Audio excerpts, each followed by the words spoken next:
านสบายฝึกจิตภายในได้มรรคคงธรรม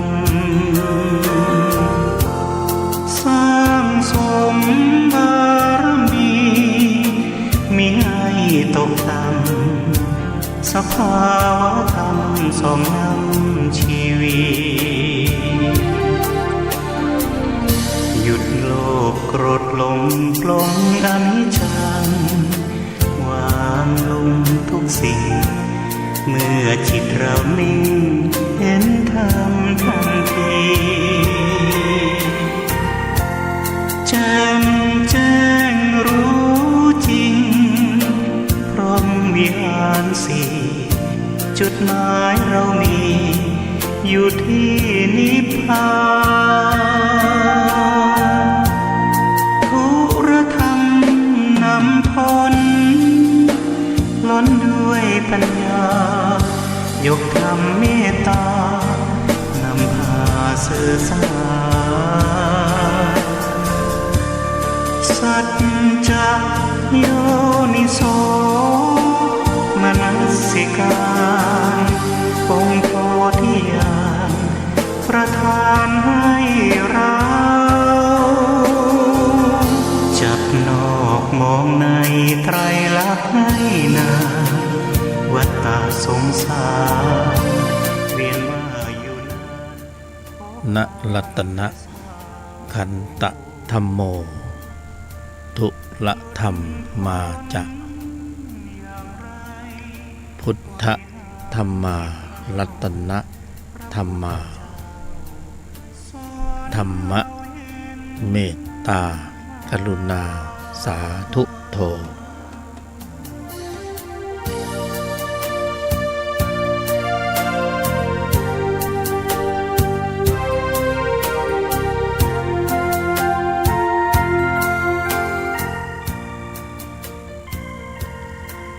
ก็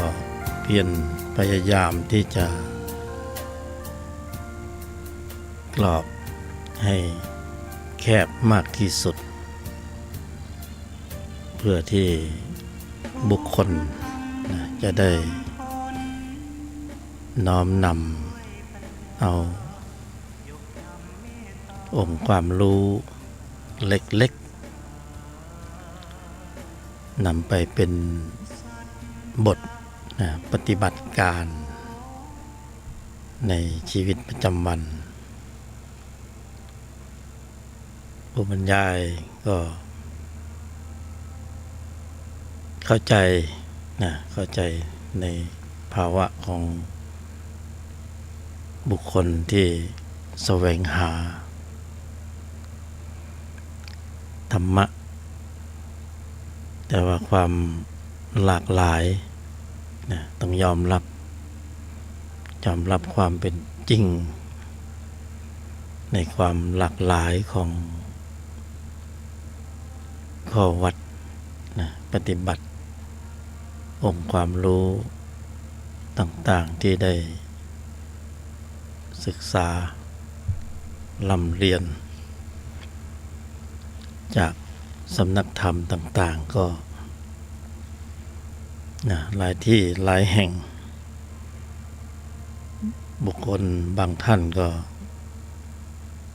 ศึกษาเรียนรู้ปฏิบัติไปทั่วทุกสำนักที่ไหนมีก็ไปกันหมดครูบาอาจารย์ก็หลายท่านก็ค่อนข้างจะมีความหลากหลาย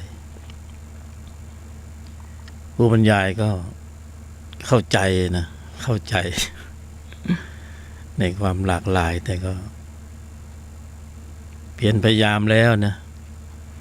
ที่จะกรอบให้แคบหรือเรียกว่ากระชับพื้นที่กรอบให้แคบกระชับพื้นที่ให้อยู่ในรัศมีที่เราพอที่จะบริหารได้ให้ได้ องค์ความรู้ที่เล็กๆนะสั้นๆพอที่บุคคลที่จะน้อมนำเอาไปเรียกว่าเป็นบทปฏิบัติการทางจิตนะบทปฏิบัติการทางจิตแต่เราไม่กรอบให้แคบลงเนี่ยก็จะมีอาการเบลอแล้วก็จับต้นชนปลายไม่ถูกไม่รู้ว่าจะเริ่มตรงไหนท่ามกลางยังไงที่สุดจะเป็นยังไงก็ไม่รู้ก็พอมีสถานการณ์ที่มัน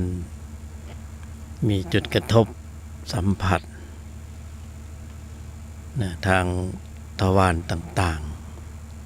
ๆบทปฏิบัติการที่ไม่ได้กรอบไว้นะก็ตั้งลำไม่ทันต่อการกระทบสัมผัสทางทวารต่างๆซึ่งบุคคลก็หนีไม่ออกนะหนีไม่พ้นสำหรับเรื่องของการกระทบสัมผัสทางทวารมันต้องเป็นไปนะไม่อาจที่จะทำอะไรได้มากไปกว่าก็เลยต้องไหลไปตามกระแสสัมผัสไหลไปตามกระแสสัมผัสก็เพราะไม่มีบทปฏิบัติการในใจที่กรอบให้แคบๆแล้วก็คือหลักการนะจับให้แม่นเพราะเบลอแล้วไม่สามารถที่จะทำอะไรได้ก็ไหลไปตามกระแสสัมผัสเวลาไหลไปตามกระแสสัมผัสก็เข้าไปในบัญญัติเดิมนะเข้าไปในกรอบของจิตชั้นตัวซึ่งก็เป็นพื้นฐานข้อมูลที่มีอยู่ในใจของบุคคลอยู่ก่อนจิตนะโดยพื้นฐานเหล่านี้ก็มีบทปฏิบัติการอยู่แล้วนะมีอยู่แล้วโดยธรรมชาติธรรมดาจนบุคคลก็เข้าใจว่านี่แหละคือความเป็นอัตตาตัวกูที่แท้จริงต้องเป็นอย่างนี้แต่ในชั้นนี้ที่ผู้บรรยายเกริ่นนำนี่ก็คือ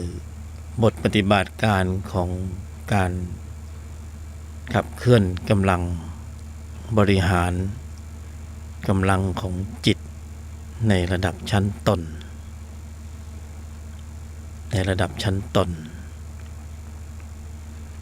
ก็จะต้องอธิบายขยายความในเรื่องของจิตนะชั้นตัวและจิตชั้นตนอยู่บ่อยครั้งนะแทบจะทุกครั้งในการที่จะมาบรรยายให้กัลยาณมิตรทั้งหลายนะได้ฟังเพราะว่าเวลาผู้บรรยายมาบรรยายต้องกล่าวต้องมีถ้อยคำเหล่านี้ต้องพาดพิงถึงเพราะฉะนั้นจะต้องขยายความเพื่อให้ผู้ที่มาใหม่หรือผู้ที่ฟังมาหลายรอบแล้วแต่เขาฟังไม่รู้เรื่องหรือผู้ที่ยังไม่เข้าใจว่าในความหมายของการจัดสรรถ้อยคำที่ผู้บรรยายได้บรรยายเนี่ยเมื่อกล่าวพลาดพิงถึงถ้อยคำเหล่านั้นความหมายเนี่ยคืออะไร เพราะต้องใช้ทุกครั้งในการบรรยายนะโดยพื้นฐานจริงๆก็ต้องทำความเข้าใจนะแล้วก็ไม่มีการบรรยายแบบนี้ในที่ไหนๆเพราะฉะนั้นก็สำหรับผู้ที่เข้ามาสู่แนวทางของธุลธรรมนำพ้นก็จะต้องเข้าใจหลักการเมื่อผู้บรรยายพูดถึงจิตที่มีตัวประกอบจิตที่มีตัวประกอบในที่นี้ก็หมายถึงสภาวธรรมที่มีจิตแล้วก็คำว่าตัวประกอบก็คือธรรมชาติที่เกิดร่วมด้วยกับจิตที่ในทางพระอภิธรรมท่านรจนาไว้ว่าคือเจตสิกธรรมจิตเพราะนั้นเวลาผู้บรรยายก็จะใช้คำว่าจิตที่ประกอบด้วยก็คือจิตที่ประกอบด้วยก็จะมีจิตบวกรวมด้วยเจตสิกธรรมก็คือธรรมชาติที่เกิดร่วมด้วยกับจิตตั้งอยู่แล้วก็ดับไปพร้อมจิตเป็นตัวประกอบในจิตและตนประกอบในจิตเดี๋ยวผู้ฟังก็จะงงทำไมต้องมีตนมีจิตที่ประกอบด้วยแล้วทำไมต้องมีจิตที่มีตัวประกอบแล้วก็มีจิตที่มีตนประกอบอีกถ้าเปรียบเทียบจิตเป็นน้ำสีแดงก็คือเจตสิกองค์รวมเวลาเรียกก็เรียกว่าน้ำแดง น้ำแดงนะไม่ใช่น้องแดง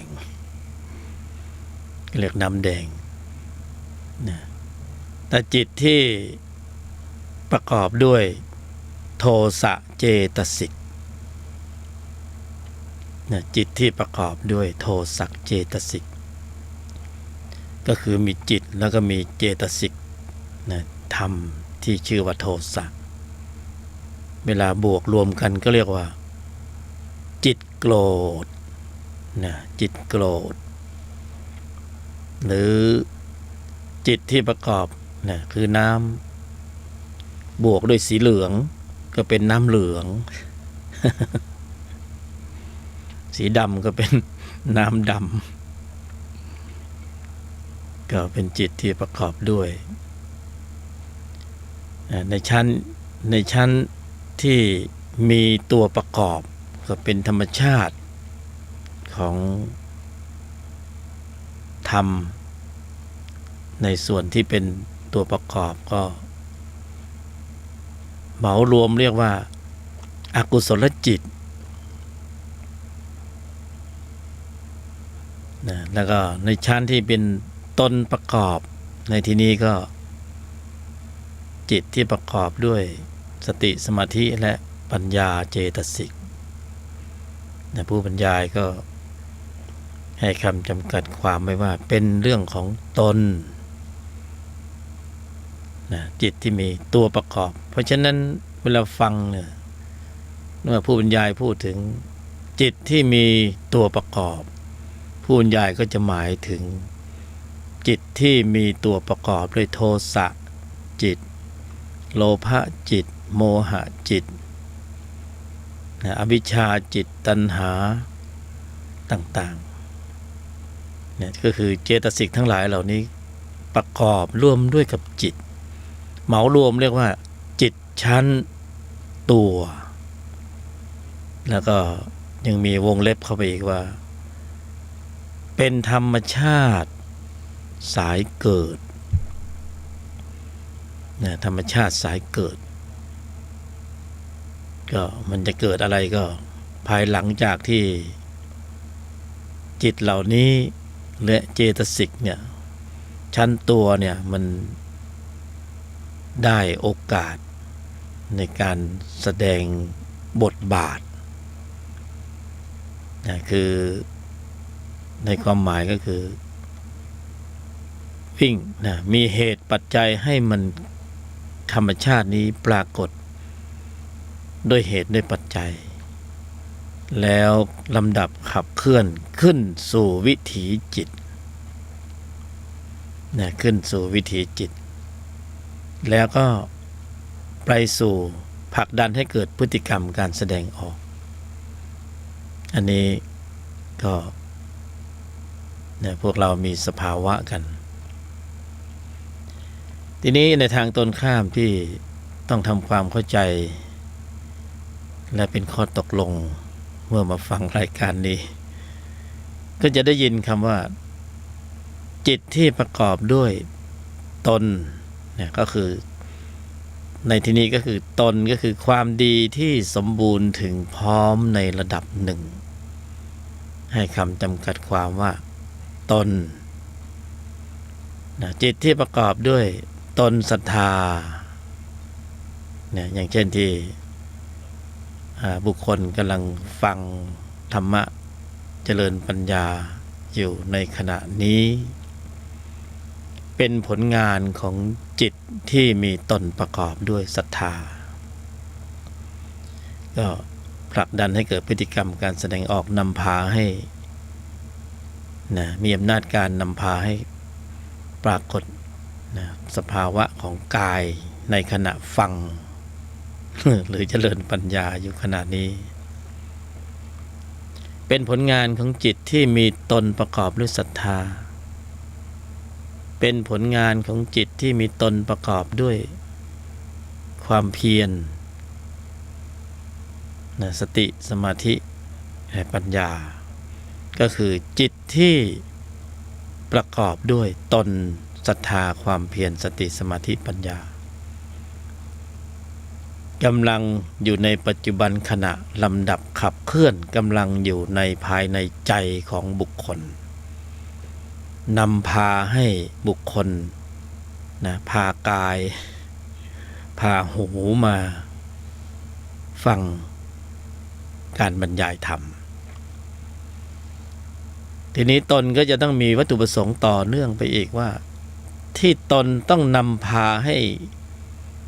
กายมนุษย์ของบุคคลมาเจริญปัญญามาอยู่ในอิริยาบถในการฟังการปฏิบัติการขนาดนี้เพื่ออะไรก็ตนก็ต้องมีวัตถุประสงค์ที่ชัดเจนและแน่วแน่เด็ดเดี่ยวอยู่ในแนวทางของตนธรรมะสายดับเนี่ยเพื่อความสมบูรณ์ถึงพร้อมของพละอันได้แก่กลับไปที่ความสมบูรณ์ถึงพร้อมของตนนั่นแหละคือศรัทธาความเพียรสติสมาธิปัญญาพละห้าอินทรีย์ห้าพละห้าอินทรีย์ห้าเพื่อความสมบูรณ์ถึงพร้อมของพละห้าอินทรีย์ห้าจึงต้องนำพานะกายมนุษย์นะที่นี้เนี่ยของแต่ละบุคคลเนี่ยเข้าสู่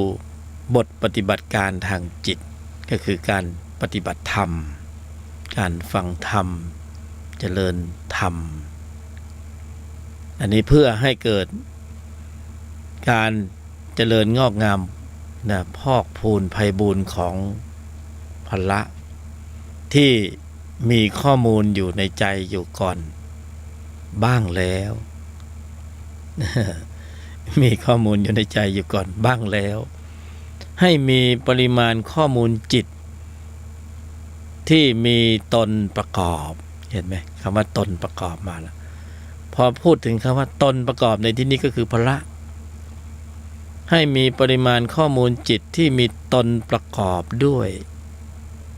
เนี่ยพละห้าในภายในให้มีความสมบูรณ์ถึงพร้อมมากขึ้นกว่า กว่าที่เป็นอยู่ในขณะนี้นะเพราะที่เป็นอยู่ในขณะนี้พละห้ายังมีกำลังไม่อาจจะไว้วางใจได้ นะยังไม่อาจจะไว้วางใจได้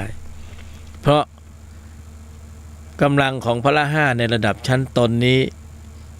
ยังไม่อาจจะไว้วางใจได้ว่าจะมีกำลังหรือมีอิทธิพลมีอำนาจการเหนือหรือทำให้จิตที่มีตัวประกอบด้วยนั้น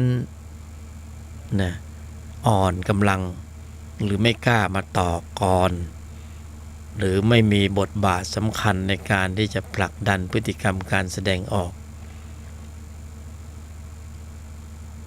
ก็เท่ากับว่าในใจของบุคคลมีจิตที่มีตัวประกอบอยู่ด้วย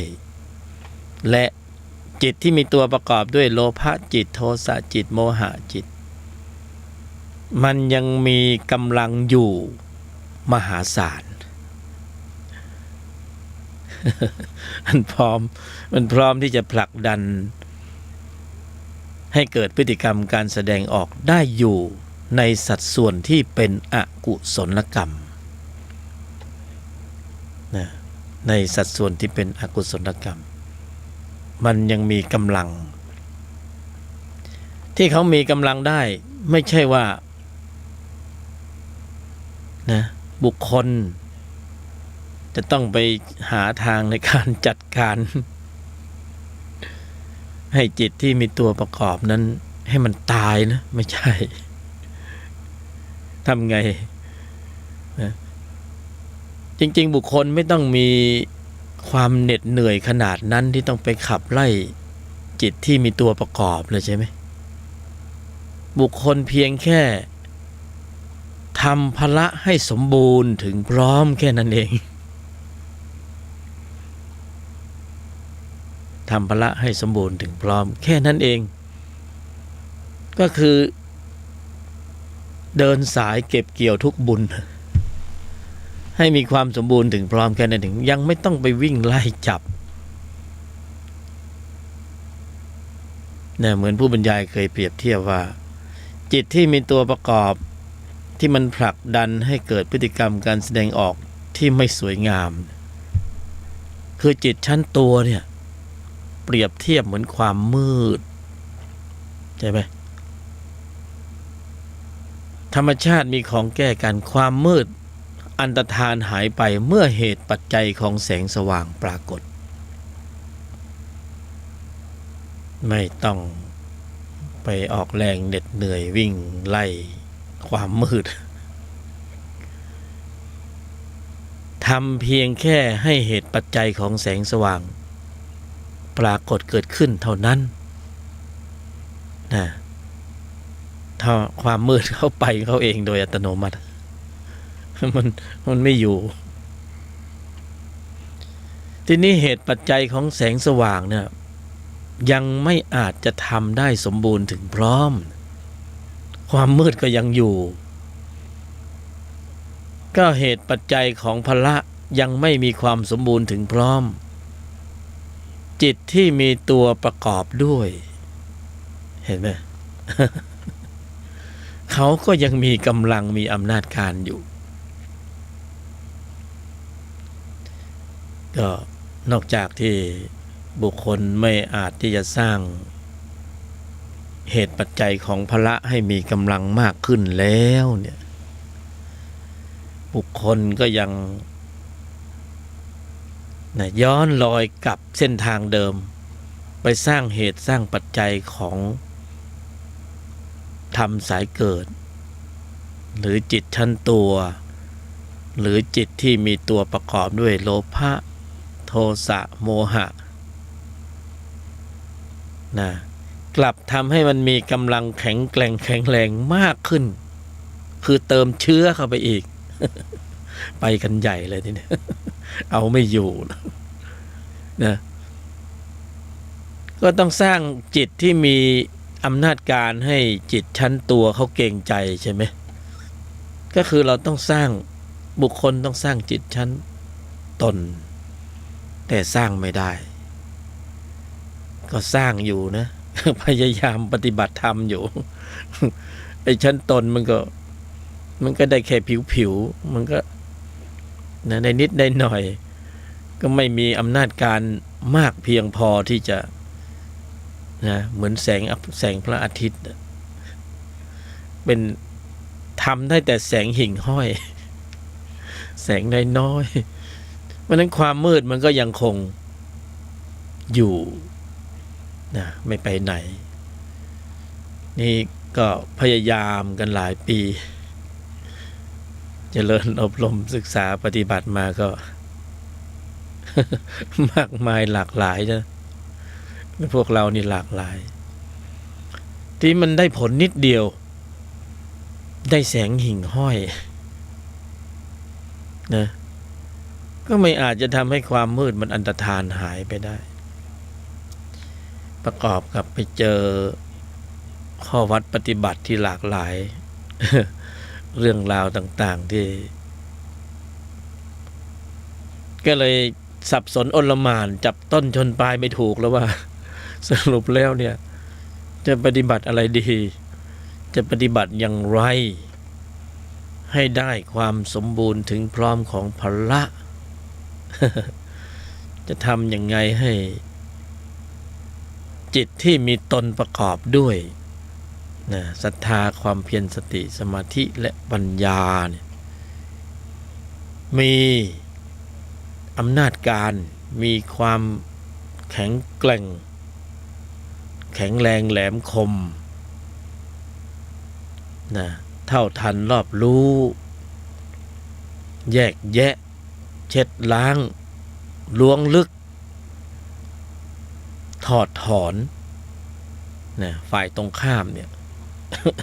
จะทำยังไงดีให้มีกำลังนะวันนี้ต้นรายการผู้บรรยายก็เลยขึ้นต้นว่าก็เพียรพยายามแล้วที่จะกรอบนะเป็นองค์ความรู้เล็กๆนะให้แคบลงมากที่สุดนะก็เพียรพยายามที่จะกรอบให้แคบมากที่สุด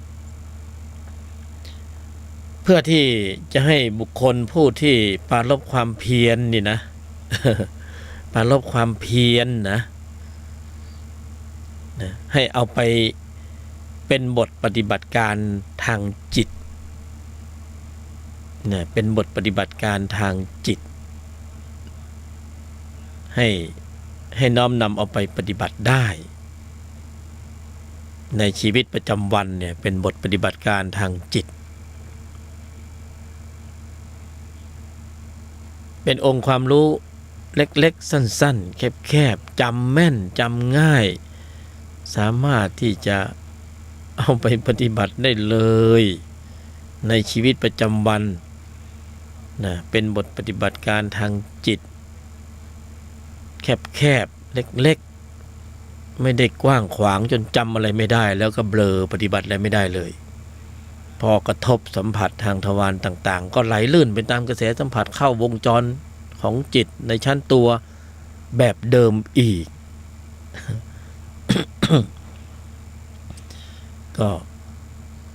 เพราะว่าเวลาของแต่ละรูปแต่ละนามมีน้อยนะเราตนบุคคลจะใช้บทปฏิบัติการที่ยืดเยื้อเยินเยอะกว้างจนจับต้นชนปลายไม่ถูกก็เสียเวลาเพราะมันเวลามีน้อยอายุสังขารเนี่ยนะสั้นเพราะนั้นต้องใช้ธรรมที่ได้ผลเร็วแรงกระชับสั้นเป็นบทปฏิบัติการทางจิตนี่ที่โยนิโสมนสิการถึงบทปฏิบัติการทางจิตนี้เวลามีเหตุการณ์กระทบสัมผัสทางทวารต่าง บทปฏิบัติการนี้จะลำดับขับเคลื่อนขึ้นสู่วิถีจิต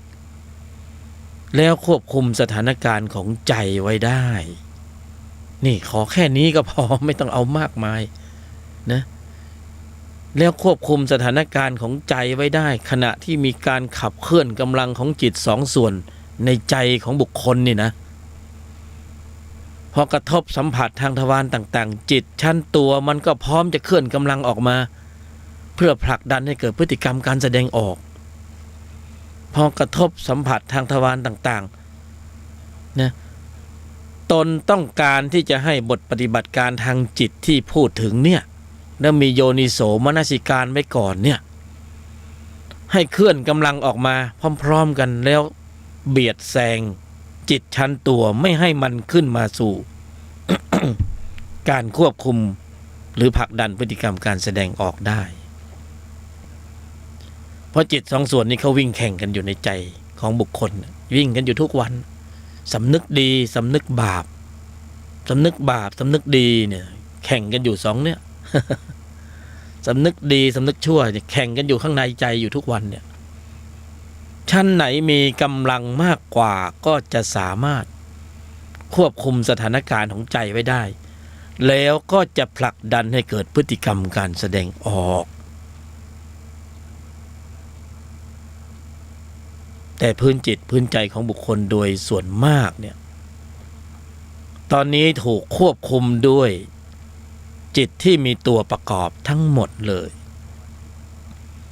พอมีเหตุปัจจัยในการกระทบสัมผัสทางทวารต่างๆภายนอกนะเกิดการลำดับขับเคลื่อนกำลังจิตที่มีตัวประกอบในภายในโลภะโทสะโมหะอวิชชามันเคลื่อนกำลังขึ้นมาอยู่แล้วเพราะมันมีอยู่ในใจอยู่ตลอดเวลา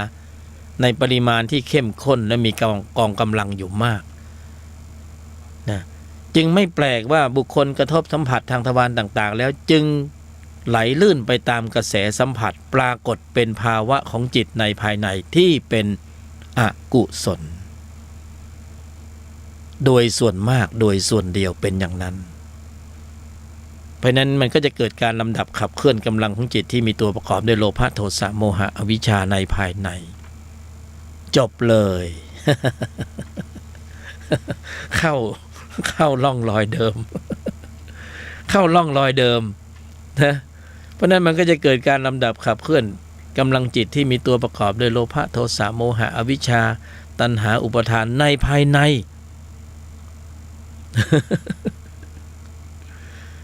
นี่คือเหตุผลที่ทำไมพระบรมศาสดาจึงตรัสไว้ชัดเจนว่า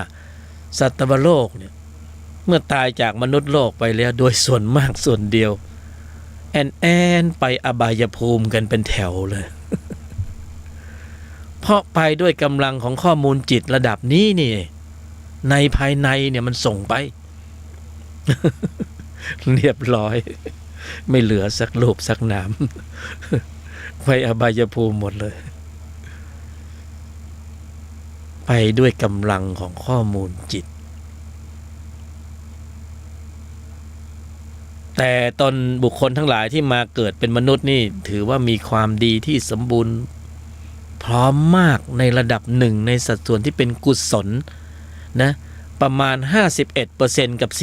49% นั่น จึงได้มาเกิดเป็นมนุษย์นะไม่งั้นอีกนิดเดียวนี่มันตัดเกรดปุ๊บเนี่ยถ้าเรา49ใช่ไหมกุศล49อกุศล51นี่ตกภูมิเลยนะไปเกิดในอบายเลย นี่ความดีของตนทั้งหลายเนี่ยบุคคลทั้งหลายเนี่ยที่เจริญปัญญาอยู่ในขณะนี้นะมีความสมบูรณ์ถึงพร้อมในระดับนะมาตรฐานที่ไว้วางใจได้จึงตัดเกรดให้มาเกิดเป็นมนุษย์นี่ปิ่มแล้วนะเกือบแล้ว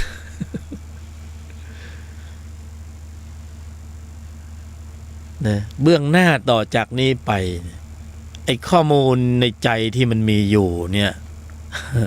อันนี้แหละสำคัญ มองข้ามกันไปนะอันนี้สำคัญนะข้อมูลเก่าในใจเนี่ยนะ ข้อมูลจิตที่มีตัวประกอบด้วยนะโลภะโทสะโมหะอวิชชาในภายในที่มันอยู่ในใจของ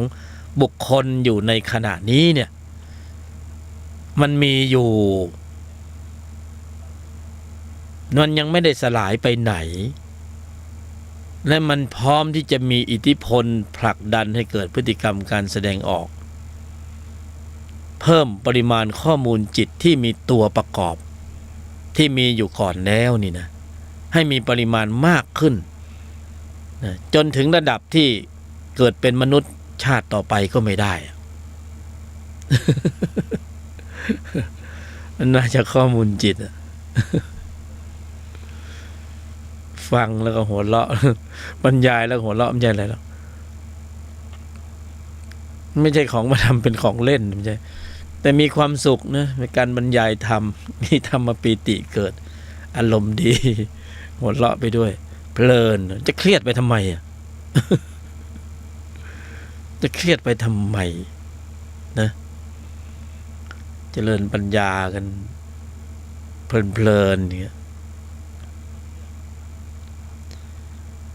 ข้อมูลเก่าเนี่ยนะ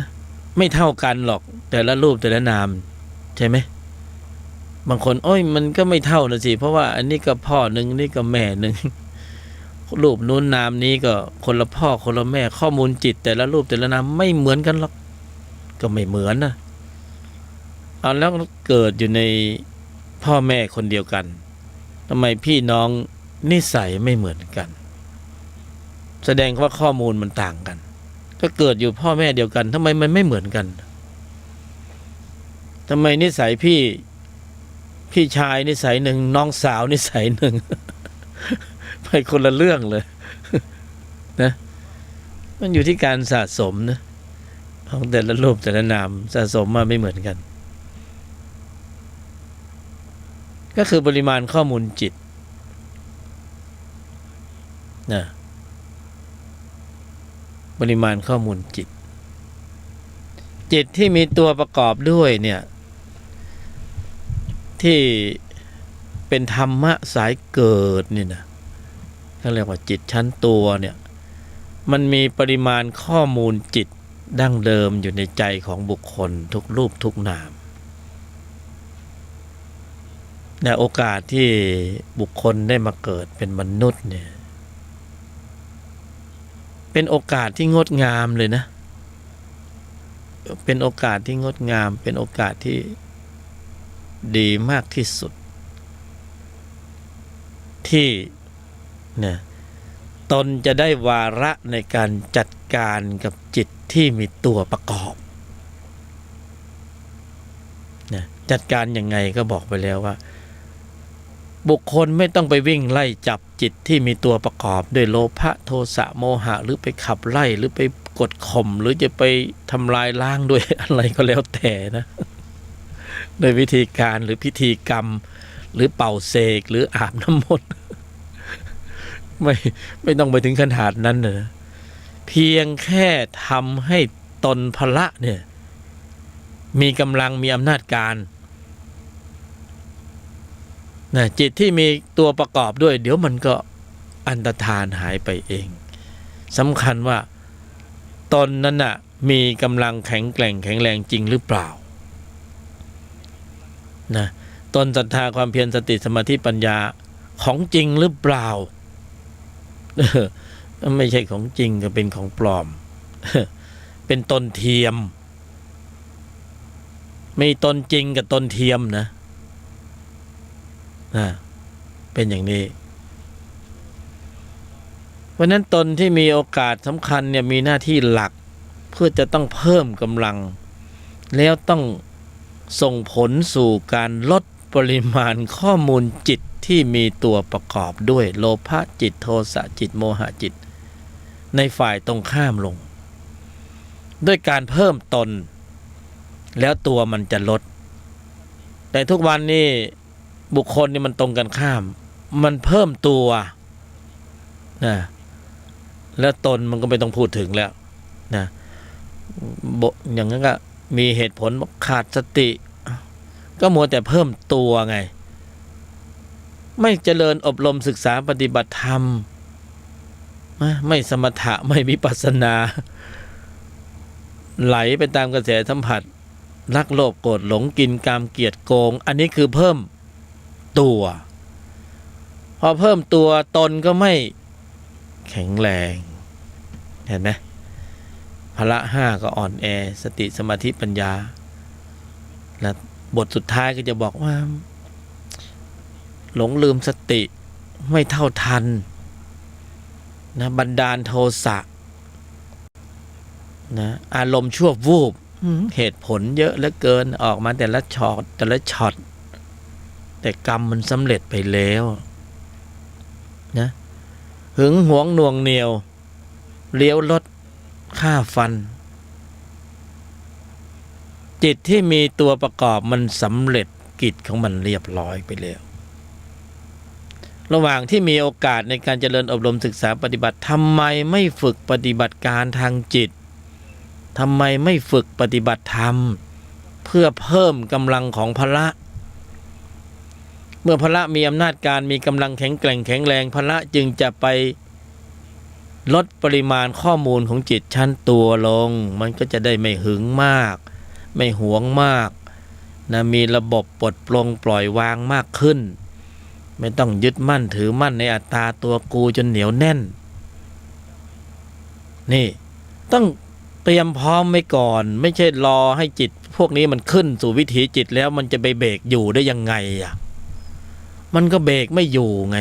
มันไม่ฝึกเบรกไว้ก่อนนะพอไม่ฝึกเบรกมันก็เอาแล้วทีนี้นะคดีความต่างๆอัยการศาลกรมราชทัณฑ์มาเยี่ยมเยียนและจบไม่สวยเนี่ยมันเป็นอย่างนี้เพราะนั้นจิตที่มีตัวประกอบมันมีจริงเป็นจริงมันมีข้อมูลอยู่จริงอยู่ในใจของบุคคลมันสะสมมาทะลุภพตั้งแต่ชาติก่อนมาถึงชาตินี้ภพก่อนมาถึงภพนี้เป็นปริมาณข้อมูลจิตที่มีตัวประกอบอยู่ในภายในนะการมาเกิดเป็นมนุษย์ของบุคคลในครั้งนี้เนี่ยเพื่อที่จะต้องมีวาระแห่งชีวิตคือเพิ่มกำลังของตนและลดปริมาณของจิตชั้นตัวให้มันอ่อนกำลังลงเนี่ยหน้าที่หลักของการเกิดเป็นมนุษย์เนี่ยต้องแก้ไขข้อมูลในภายในที่เป็นอกุศลที่มีอยู่แล้วในใจของบุคคลให้ลดปริมาณลงนี่คือเป้าหมายถ้าลดลงไม่ได้ถ้าเพิ่มตนไม่ได้ไอ้จิตชั้นตัวมันไม่ลดเดี๋ยวมันจะให้ของดี มันจะให้รางวัลเนี่ยนะเพิ่มตนก็ไม่เพิ่มไอ้ตัวมันก็ไม่ลดนะเด็ทีนี้ไอ้เพิ่มตัวไม่เพิ่มเพิ่มตนไม่เพิ่มชั้นตัวมันไม่ลดแต่ชั้นตัวมันกลับเพิ่มเดี๋ยวมันจะให้รางวัลนะโรคภัยไข้เจ็บนะอุบัติเหตุเพศภัยความวุ่นวายต่างๆเข้ามาในชีวิตฟุ้งซ่านรำคาญหงุดหงิดอึดอัดขัดเคืองเหนื่อยหน่ายท้อแท้เบื่อกลุ้มเซ็งอันนี้คือรางวัลของมันวิบากจิต เขาเรียกว่าวิบากจิตของแถมรางวัลแห่งความล้มเหลวของพฤติกรรมการแสดงออกที่เอื้อโอกาสให้จิตชั้นตัวมันลำดับขับเคลื่อนบ่อยมากครั้งจนเกินไปจนควบคุมไม่อยู่แล้วเนี่ยมันจะฟุ้งซ่านมากโอ้โหอึดอัดมากขัดเคืองเหนื่อยหน่ายท้อแท้กลุ้มเซ็งนะจนสติสตางค์จะแตกควบคุมตัวเองไม่อยู่จะวีดจะอยากจะตะโกนอยากจะอะไรมันเป็นขุมพลังระเบิดอยู่ในภายในแล้วควบคุมไม่ได้นะถึงขั้นบ้าถึงขั้นเพี้ยนเป็นโรคจิตโรคประสาทเพราะปริมาณข้อมูลเหล่านี้มีมากเกินกำลังของจิตชั้นตนที่จะควบคุมไหวมันเข้มข้นมากเกินไปนะกำลังของมันมีอำนาจการสูงไม่มีบทชะลอตัว ก็คือตนไม่มีกำลังใช่ไหมตนศรัทธาความเพียรสติสมาธิปัญญาไม่มีกำลังไม่มีบทชะลอตัวมันก็วิ่งขึ้นสู่วิถีจิตสะดวกโยทินเลยทีเนี้ยนะถ้ามากเกินกำลังมันก็เพี้ยนไปบ้องไปบ้าไปอยากร้องก็ร้องอยากตะโกนก็ตะโกนอยากจะแก้ผ้าก็เดินท่องกลางถนนนี่คือปริมาณข้อมูลจิตที่มีตัวประกอบเลอร์ล้นธรรมชาติมีของแก้กันนะแก้ไขได้แต่ต้องเพิ่มตนต้องเจริญนะอบรมศึกษาปฏิบัติธรรม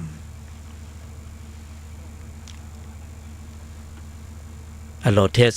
ตัว1 2 3ธรรมชาติมีของแก้กันต้องเพิ่มตนนะต้องเพิ่มตนเพราะฉะนั้นคือหน้าที่หลักเลยนะบุคคลทุกคนที่เกิดเป็นมนุษย์เนี่ยมีปริมาณข้อมูลจิตที่มีตัวประกอบนี้อยู่และมันเป็นขุมพลังแห่งอันตรายเป็นระเบิดเวลาจริงๆบางคนเขาพูดกันบอกว่าเวลาขับรถเนี่ยเหมือนกับว่าขาข้างหนึ่งนี่ไปอยู่ในคุกนะขับดีก็ดีขับไม่ดีมีคดีความมีปัญหาขาเหมือนว่าไปอยู่ในคุกแล้วข้างหนึ่งนะว่าคนขับนี่ต้องมีบทบาทนี่อันนั้นยังดูไกลตัวไปนะถ้าเปรียบเทียบให้เห็นภาพเนี่ยจิตที่มีตัวประกอบด้วยโลภะโทสะโมหะอวิชชาที่มีอยู่ในใจของบุคคลตอนเนี้ยทุกรูปทุกนามเนี่ยมีอยู่ในใจเนี่ยอันตรายมากเราพกระเบิดเวลากันคนละหลายลูกอยู่ในใจของเราไม่รู้เราก็ไม่อาจจะคาดเดาได้ว่าเราจะควบคุมมันได้ขนาดไหนถ้ามันถึงจุดระเบิดของมันน่ะเขาเรียกว่าบันดาลโทสะนะเวลาเปรตครอบงำเนี่ยอะไรก็น่ารักไปหมด ลักขโมยนะ นี่เพราะฉะนั้นเราประมาทไม่ได้พระบรมศาสดาจึงตรัสนะพระพุทธเจ้าจึงตรัสสอนว่ายังกุศลให้ถึงพร้อมไว้ก่อนเพื่อชะลอตัวให้ตนคำลำดับขับเคลื่อน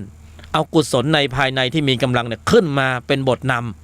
ำนะยังกุศลได้ถึงพร้อมไม่ทำบาปทั้งปวงคืออย่าประมาทอย่าไปเพิ่มข้อมูลจิตชั้นตัวทำบาปทั้งปวงนี่คือเพิ่มปริมาณข้อมูลจิตที่มีตัวประกอบด้วยในภายในที่มันมีอยู่ก่อนแล้วให้มันมีปริมาณมากขึ้นแล้วเดี๋ยวมันจะให้รางวัลถ้าขืนมันมีปริมาณมากขึ้นเดี๋ยวมันจะให้รางวัลนะยังกุศลให้ถึงพร้อมไม่ทำบาปทั้งปวงทำจิตใจให้ขาวรอบและตั้งตนอยู่ในความไม่ประมาทไม่ประมาทไม่ใช่ไปประมาทอะไรภายนอกหรอกนะข้างในที่มีข้อมูลจิตที่มีตัวประกอบนี้อยู่เป็นขุมพลังแห่งนรกขุมพลังแห่งเปรตขุมพลังแห่งอสุรกายขุมพลังแห่งสัตว์ดิรัจฉานสัญชาตญาณดิบโหดทั้งหลายนะมันอยู่ในใจของบุคคลดูสื่อสิดูสื่อเวลาในออกสื่อแล้วเราเห็นข่าวในสื่อใช่ไหมมันฆ่าฟันมันประหัตประหารกันมันเหี้ยมโหดมากเลยนี่คือสัญชาตญาณดิบก็คือจิตนี่เองในภายในน่ากลัว น่ากลัวนะแต่ใครบอกว่าไม่เห็นมีอะไรเลยงั้นก็เชิญอนุรักษ์นิยมต่อไป แล้วเขาจะให้รางวัล อนุรักษ์นิยมดีเด่นนะรวมเรียกว่าจิตมารรวมเรียกว่าพยามารนรกภูมิเปรตภูมิอสุรกายภูมิสัตว์เดรัจฉานภูมิเดี๋ยวนะอนุรักษ์ไว้นะสัตวโลกผู้อนุรักษ์นิสัยกรรมเวรดีเด่นเนี่ยเดี๋ยวจะได้รางวัลทุกเหตุเพศภัยโรคภัยไข้เจ็บฟุ้งซ่านรำคาญหงุดหงิดอึดอัดขัดเคืองนะ ลมบดจอยอยู่ตลอดเวลานี่เพราะฉะนั้นจะต้องไม่มีทางอื่นนะไม่มีประตูอื่นต้องฝึกตนอย่างเดียวไม่ต้องไปสนใจว่าโลภะโทสะโมหะจิตนะเขาจะเป็นอยู่คืออย่างไรนะเขาก็อยู่ของเขาไม่ต้องไปสนใจแล้วไม่ต้องไปห่วงใยหรอกว่ามันจะกินดีอยู่ดีหรือไม่ไม่ต้องไปห่วงเขาจิตตัวนี้เขาเป็นธรรมชาติสายเกิดเขามีหน้าที่ของเขาก็ทำหน้าที่ของเขาไปแต่ตนต้องสร้างธรรมชาติสายดับ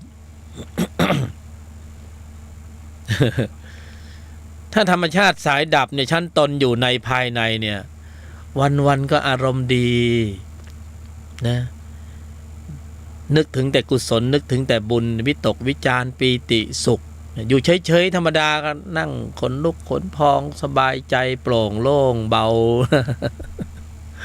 หัวเราะนะ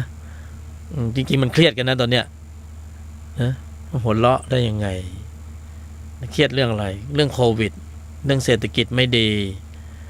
นะเรื่องเราชนะนะแต่เข้าไปที่ใดเราแพ้ทุกที มันสะท้อนอะไรบางอย่างนะ มันสะท้อนอะไรบางอย่างจิตที่มีตัวประกอบด้วยเป็นพื้นจิตพื้นใจของบุคคลอยู่เหมือนกับว่าเราพกระเบิดเวลาไว้ในใจเราอยู่ตลอดเวลานะข้างบ้านอาจจะจอดรถขวางประตูทางเข้าออกของบ้านเราก็ได้เราก็อาจจะแสดงบท นะนรกบทเปรตอะไรก็ได้แสดงเข้าไปใช่ไหมมันจะออกอาการตอนไหนเสียผลประโยชน์โลกเสียหน้าเสียราคาเสียผลประโยชน์เสียความรู้สึกนะมันจะออกอาการตอนเนี้ยสถานการณ์มันจะสร้างนรกสร้างเปรตสร้างอสุรกายสร้างสัตว์เดรัจฉานขึ้นมานี่ตนนี่ฉลาดอาศัยสถานการณ์เดียวกันนั่นแหละสร้างอริยจิตแน่เห็นไหมสร้างอริยจิตก็จะโกรธจะโลภจะหลงนะ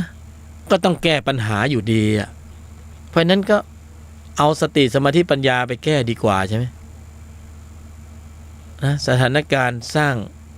วีรบุรุษวีรสตรีเราสร้างอริยจิตซะเลยนะกำหนดหมายควบคุมการแสดงออกในทุกสถานการณ์นี่กำหนดหมายควบคุมการแสดงออกในสถานการณ์ต่างๆนะที่สุ่มเสี่ยงล่อแหลมมาแล้วเสียผลประโยชน์โลกเสียหน้าเสียราคาบทเดิมใช่ไหมวาจาล่วงหล่นความคิดล่วงหล่นจิตโกรธเกิดนะไม่เล่นแล้วบทนั้นเล่นบทใหม่ดีกว่านะนิ่งในไม่โต้ตอบ มันจะเป็นยังไง ก็บทเดิมมันเป็นไงอะฉุนเฉียวเกี้ยวกาดนะขาดความเมตตาดุยแหลกแตกหักนะแล้วก็ได้ฐานะภาวะใหม่นักโทษชายนักโทษหญิงนะอันนี้เหรอฮีโร่นี่หรือฮีโร่ นะเอาบทใหม่ไปโยนิโสมนสิการเจ็บปวดรวดร้าวขนาดไหน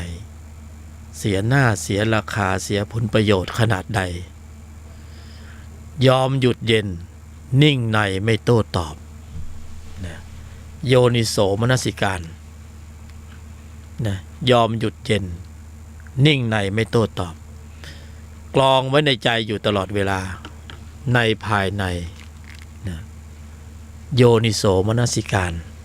นะท่องอยู่อย่างนั้นน่ะท่องเข้าไป ไม่มีอะไรจะท่องเลยเนี่ยนะแต่เดิมเนี่ยมันท่องแต่เรื่องเดิม รมาทำกูกูถูกกระทำกูเสียหน้ากูเสียราคากูเสียผลประโยชน์กูเสียความรู้สึกนะบทเดิมไม่เอาแล้วเปลี่ยนบทนะโยนิโสมนสิการนิ่งในไม่โต้ตอบนิ่งในไม่โต้ตอบนิ่งในเอาให้มันชินให้ได้นะที่บทเดิมยังเสียหน้าเสียราคาเสียผลประโยชน์เสียความรู้สึกลุยแหลกแตกหักนะบทเดิมนะบทใหม่โยนิโสมนสิการนิ่งในไม่โต้ตอบโยนิโสมนสิการนิ่งในไม่โต้ตอบนี่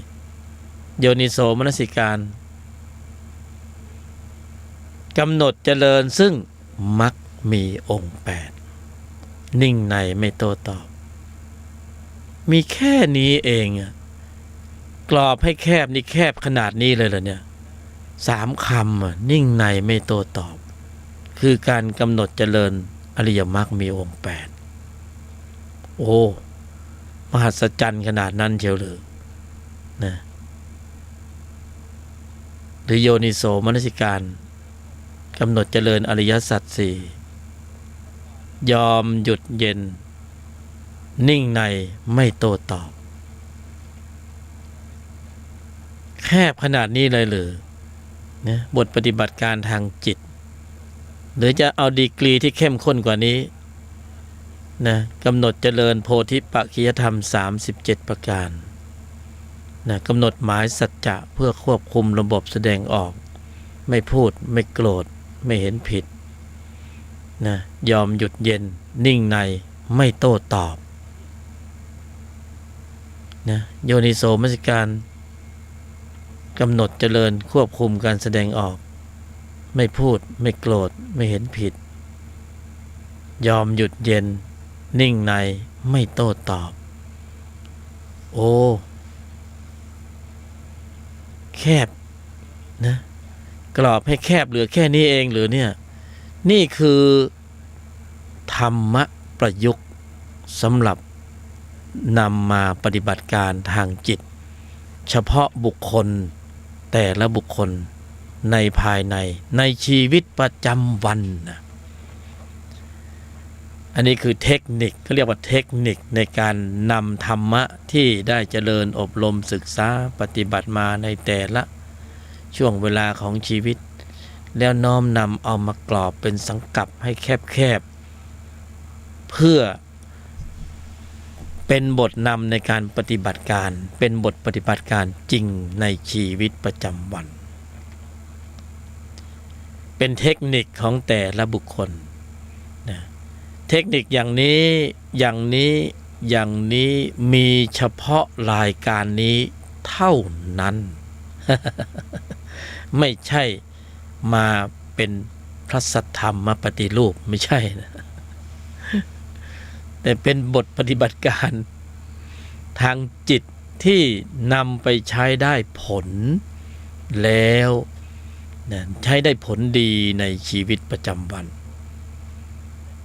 นะปฏิบัติการอย่างนี้เรียกว่าปฏิบัติการทางจิตเป็นธรรมะปฏิบัติเชิงลุกนะไม่มีอะไรที่ซับซ้อนมีถ้อยคำสั้นๆแค่นี้นึกอะไรไม่ได้จำอะไรไม่ได้ก็นิ่งในไม่โต้ตอบนะเอาตัวรอดไปหลายทีเลยนะไอ้นิ่งในไม่โต้ตอบเนี่ยนะอย่างน้อยก็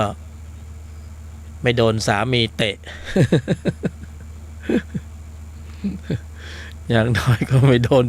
ภรรยาเบิร์ดกะโหลก นะเอาตัวรอดไปหลายทีเลยนะก็จริงเลยอยู่ในครอบครัวนะสามีพูดไม่หยุดภรรยาเถียงไม่หยุดเดี๋ยวก็โดนนะ ไม่ใครก็ใครใช่ไหมก็นิ่งในไม่โต้ตอบหรือมันก็เดินหนีไปเสียสิแล้วเราจะไปเอาเหตุผลอะไรไปโต้ไปเถียงอีกอะ ยิ่งเถียงยิ่งโต้ยิ่งตอบยิ่งมีอัตตาตัวกูนะแสดงคนเขาเถียงกันในสภาเห็นไหมแสดงอะไรในชั้นนอกแสดงเหตุผลภาวาทะองค์ความรู้อย่างนั้นอย่างนี้อย่างนี้อย่างนั้น แต่ในชั้นในสายตาของธุลธรรมมองว่าไงนะแสดงอะไรแสดงอัตตาตัวกูลบไปลบมากูไม่เคยผิดสักทีถูกหมด คนอื่นผิดชิบหายประทานโทษ ลบไปลบมานี่คือการแสดงอัตตาตัวกูในสายตาของผู้ที่มีธรรมะนะแต่ไม่ใช่ไปเพ่งโทษนะมองกว้างๆอ๋อนี่คือจิตที่มีตัวประกอบด้วยโลภะนี่คือจิตที่ประกอบด้วยเล่ห์เหลี่ยมเพทุบายนี่คือจิตที่ประกอบด้วยอัตตาตัวกูนั้นหลบไปหลบมาหลบไม่ถูกกูสักทีนะไปถูกคนอื่นหมดเลยอะนะ เป็นซะอย่างนี้ นี่จิตที่มีตัวประกอบเนี่ยมันคือเล่ห์เหลี่ยมเพทุบายนะจิตที่มีตนประกอบคืออุบายวิธีโดยแยบขายมีบายเหมือนกันนะจิตที่มีตัวประกอบด้วยโลภะจิตโทสะจิตโมหะจิตอวิชชาจิตตัณหาอุปาทานคือเล่ห์เหลี่ยมเพทุบายเป็นธรรมชาติของมันเป็นอย่างนั้นลักษณะคือไม่ผิดนะธรรมชาติของธรรมสายเกิดเป็นอย่างนั้นอย่างนั้นแหละให้เราเข้าใจนะเราจะเรียนอบรมศึกษาปฏิบัติธรรมเราต้องเข้าใจว่าสภาวะของมันเลยลักษณะวิเศษลักษณะของมันน่ะถ้าจิตตัวเนี้ยปรากฏอยู่ในใจของบุคคลเนี่ยนะมันมีลักษณะโดยธรรมชาติของมันเป็นอย่างนั้นอย่างนั้นเราไม่ต้องไปปรับไปเปลี่ยนไปทำอะไรนะไปแก้ไปไขไม่ต้องเราเพียงแค่ตนเพียงแค่ทำความเข้าใจอ๋อมันเป็นจะเนี่ยมันเป็นเช่นนี้เองเพราะนั้นนะตนก็ไม่ไปเพ่งโทษเห็นใครผิดเห็นใครถูกเพราะว่าโอ้เข้าใจใช่ไหมโอ้ธรรมชาติของจิตที่มีตัวประกอบมีลักษณะเป็นเช่นนี้เองนี่มีลักษณะเป็นเช่นนี้เพื่อความสมบูรณ์ถึงพร้อมของพละเพื่อความสมบูรณ์ถึงพร้อมของพละคือศรัทธาความเพียรสติสมาธิปัญญามีความจำเป็นอย่างยิ่งที่ตนจะต้องละนิสัยที่มีลักษณะเล่ห์เหลี่ยมเพทุบายนี่ละนิสัยถ้าขืนไม่ละมันจะเป็นการเพิ่มพืชเชื้อของวัฏจักรจิตในชั้นตัวนะก็เดี๋ยวก็จะมีของแถมอีกละใช่ไหมมีเหลี่ยมมีเล่ห์มีเหลี่ยมมากเดี๋ยวจะได้ของแถมอีกแล้ว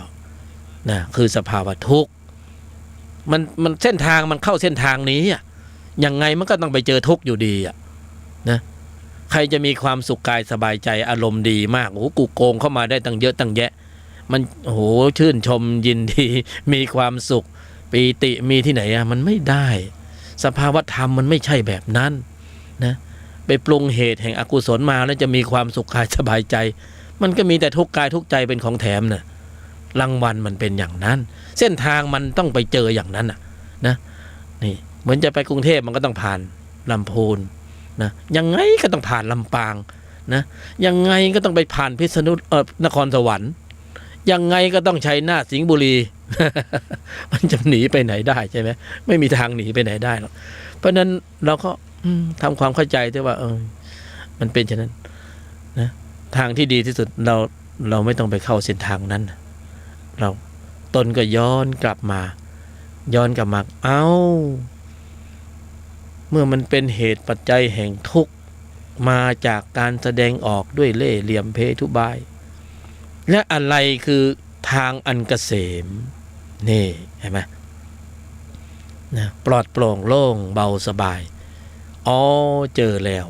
อุบายวิธีโดยแยบคายในการควบคุมการแสดงออกนะบุคคลผู้ฟังสังเกตนะว่าอย่างไรเราก็หนีไม่พ้นเรื่องการแสดงออกหนีไม่พ้นเรื่องการแสดงออกเพราะนั้นการแสดงออกคือจุดเปลี่ยนของชีวิตการแสดงออก แต่เบื้องหลังของการแสดงออกนั้นยังมีนะจิตชั้นตัวกับจิตชั้นตนคุมบังเหียนอยู่เบื้องหลังอยู่นะเป็นกำลังในการขับเคลื่อนเพราะนั้นเราจะใช้จิตชั้นตัวเดิมๆนะควบคุมผลักดันให้เกิดพฤติกรรมการแสดงออกนะอยู่เดิมหรือว่าจะให้จิตชั้นตนเข้ามามีบทบาทหน้าที่ในการปกครองใจนะถ้าให้จิตชั้นตัวอยู่มันก็เป็นอย่างนี้แหละ ถ้าให้จิตชั้นตนก็ทางอันเกษมปลอดโปร่งนะจิตชั้นตนก็มีหน้าที่นำเสนออุบายวิธีโดยแยบคายนะจิตชั้นตัวมันมีหน้าที่เสนออะไรเล่ห์เหลี่ยมเพทุบายคนนโยบาย จิตชั้นตนก็มีนโยบายเหมือนกันต่างฝ่ายก็ต่างชูนโยบายใช่ไหมนโยบายหนึ่งไปลงนรกนโยบายหนึ่งไปสวรรค์จะเอานโยบายไหนเพราะนั้นอยู่ที่การแสดงออกในแนวทางของอริยมรรคมีองค์8จึงพระบรมศาสดาหลังจากตรัสรู้แล้วทรงตรัสรู้เรื่องของอริยสัจ4นะเน้นย้ำไปที่อริยมรรคมีองค์8เป็นธรรมที่ต้องกำหนดเจริญก็คือเติมคำว่าสัมมาเข้าไปข้างหน้าเพราะแต่เดิมเป็นมิจฉากรรมสังกัปปะมิจฉากรรมันตะมิจฉาวาจาเปลี่ยนจากมิจฉาเป็นสัมมาเพราะนั้นพอเป็นสัมมาปุ๊บระบบควบคุมการแสดงออกจะปรับจูนไปที่กุศลทั้งหมดเลยนะก็เป็นการยังกุศลให้ถึงพร้อมไม่ทำบาปทั้งปวงทำจิตใจให้ขาวรอบเห็นไหมเข้าไปในบทนำของอริยมรรคมีองค์8นะและกรอบให้แค่เป็นบทปฏิบัติการย่อส่วนลงมาอยู่ที่นิ่งในไม่โต้ตอบนะยอมหยุดเย็นนิ่งในไม่โต้ตอบแต่ต้องขึ้นด้วยโยนิโสมนสิการก่อนโยนิโสมนสิการนิ่งในไม่โต้ตอบโยนิโสมนสิการยอมหยุดเย็นนิ่งในไม่โต้ตอบโยนิโสมนสิการกำหนดหมายควบคุมการแสดงออกไม่พูดไม่โกรธไม่เห็นผิดยอมหยุดเย็นนิ่งในไม่โต้ตอบเห็นไหมเป็นระดับเป็นระดับเป็นกรอบเป็นกรอบ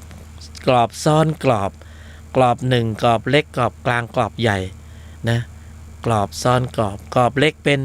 อริยมรรคมีองค์8กรอบกลางเป็นอริยสัจ4กรอบใหญ่เป็นโพธิปัจจยธรรม37เป็นบทปฏิบัติการย่อส่วนเล็กลงมาที่สุดจบตรงที่สูตร4ยอโยนิโสมนสิการยอมหยุดเย็นนิ่งในไม่โต้ตอบสูตร4ยอยอที่1คือโยนิโสมนสิการยอที่2คือยอมยอที่3คือหยุดยอที่4คือเย็น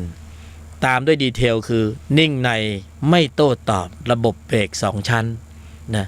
ยอมหยุดเย็นนิ่งยอมหยุดเย็นแล้วไม่หยุดไม่ยอมไม่เย็นใช่ไหมต้องเบรกชั้นที่2นิ่งในไม่โต้ตอบใช้ระบบเบรกซ้อนเบรกแล้วจะเบรกไม่อยู่หรือจะอยู่ยังไงอะไรต้องเบรกอยู่ใช่ไหมเบรกไม่อยู่ก็ไม่รู้จะว่ายังไงแล้วนะนี่คือกระบวนการของจิตที่มีตนประกอบในภายในกระบวนการนี้เกิดขึ้นในใจของบุคคลเมื่อกระบวนการนี้ปรากฏเกิดขึ้นได้จะกำเนิดกำลังของอริยจิตขึ้นมาในภายในโดยอัตโนมัติธรรมโดยอัตโนมัติธรรมนะโดยอัตโนมัติธรรมนะระวังคำว่าอัตตาธรรมในชั้นนี้จะไม่มี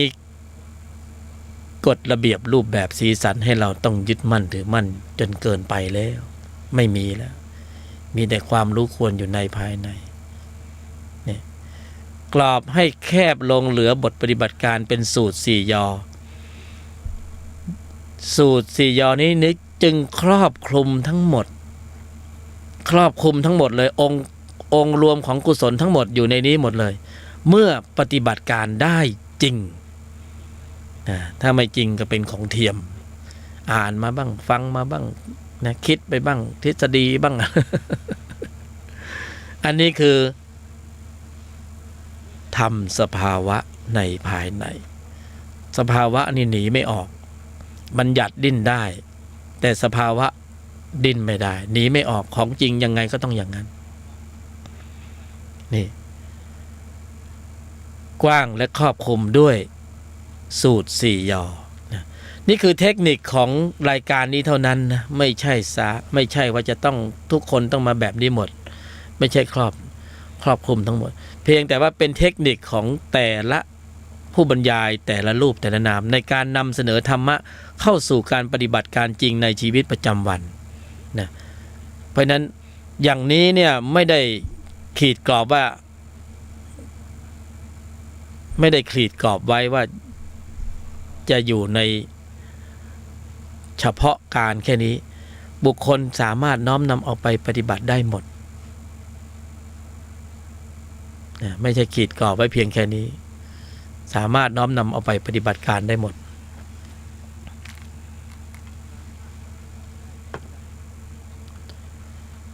ก็ระบบเสียง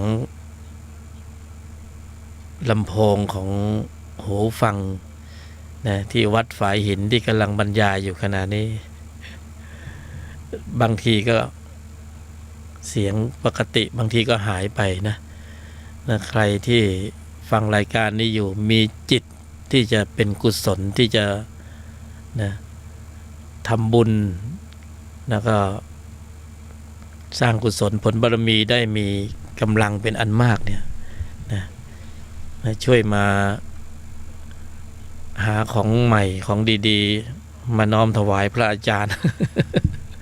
จะได้ใช้ในห้องส่งนะจะได้ใช้ในห้องส่งนะก็ผู้บรรยายไปแล้วเสียงหายก็นะสมาธิหลุดสายหลุดก็สมาธิหลุดนั่นก็เลยบรรยายต่อไม่ได้ต่อเนื่องเลยไม่รู้ว่าอะไรเป็นอะไรเสียงหายเราก็ไม่ได้ยินเสียงตัวเองในเวลาพูดใครศรัทธาผู้ฟังกัลยาณมิตร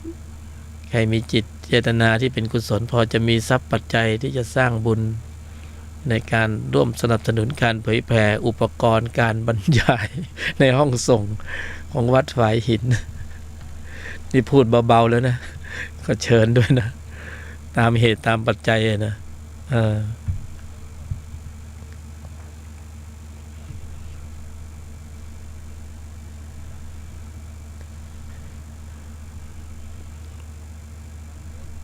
โลเทสเสียงมาอีกแล้วเมื่อกี้หาย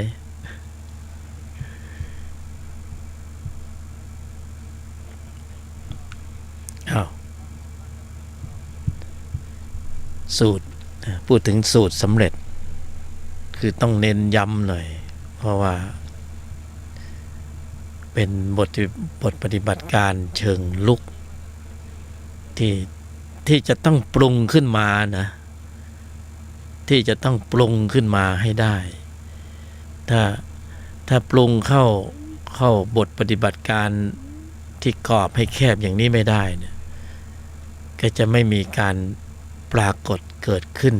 ของกำลังของพละในภายในเพราะว่าพื้นใจเดิมเนี่ยมีอำนาจการของจิตในชั้นตัวอยู่ในปริมาณที่เข้มข้นค่อนข้างสูงเพราะนั้นต้องเป็นอุบายวิธีที่แยบคายจริงๆจึงจะลำดับขับเคลื่อนให้เกิดการขับเคลื่อนกำลังของพละเนี่ยเบียดนะหรือเกิดปรากฏการณ์แทรกนะชี้นำขึ้นสู่วิถีจิตแทนจิตที่มีตัวประกอบซึ่งมีปริมาณข้อมูลจิตเนี่ยอยู่ในพื้นใจเนี่ยมากอยู่ก่อนแล้วเนี่ยเพราะนั้นโอกาสมันจึงเกิดแรงต้านส่วนหนึ่งนะแรงต้านในที่นี้คือ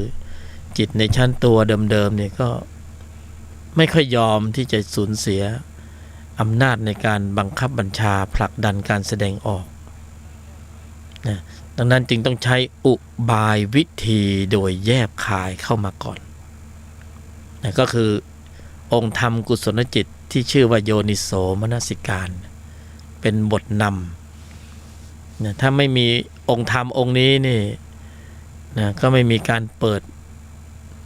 โลกทัศน์เปิดกุญแจสตาร์ทเครื่องยนต์กลไกของพละเนี่ยให้ขับเคลื่อนขึ้นสู่วิถีจิตได้โดยง่ายพื้นจิตเดิมมีแต่ปริมาณของข้อมูล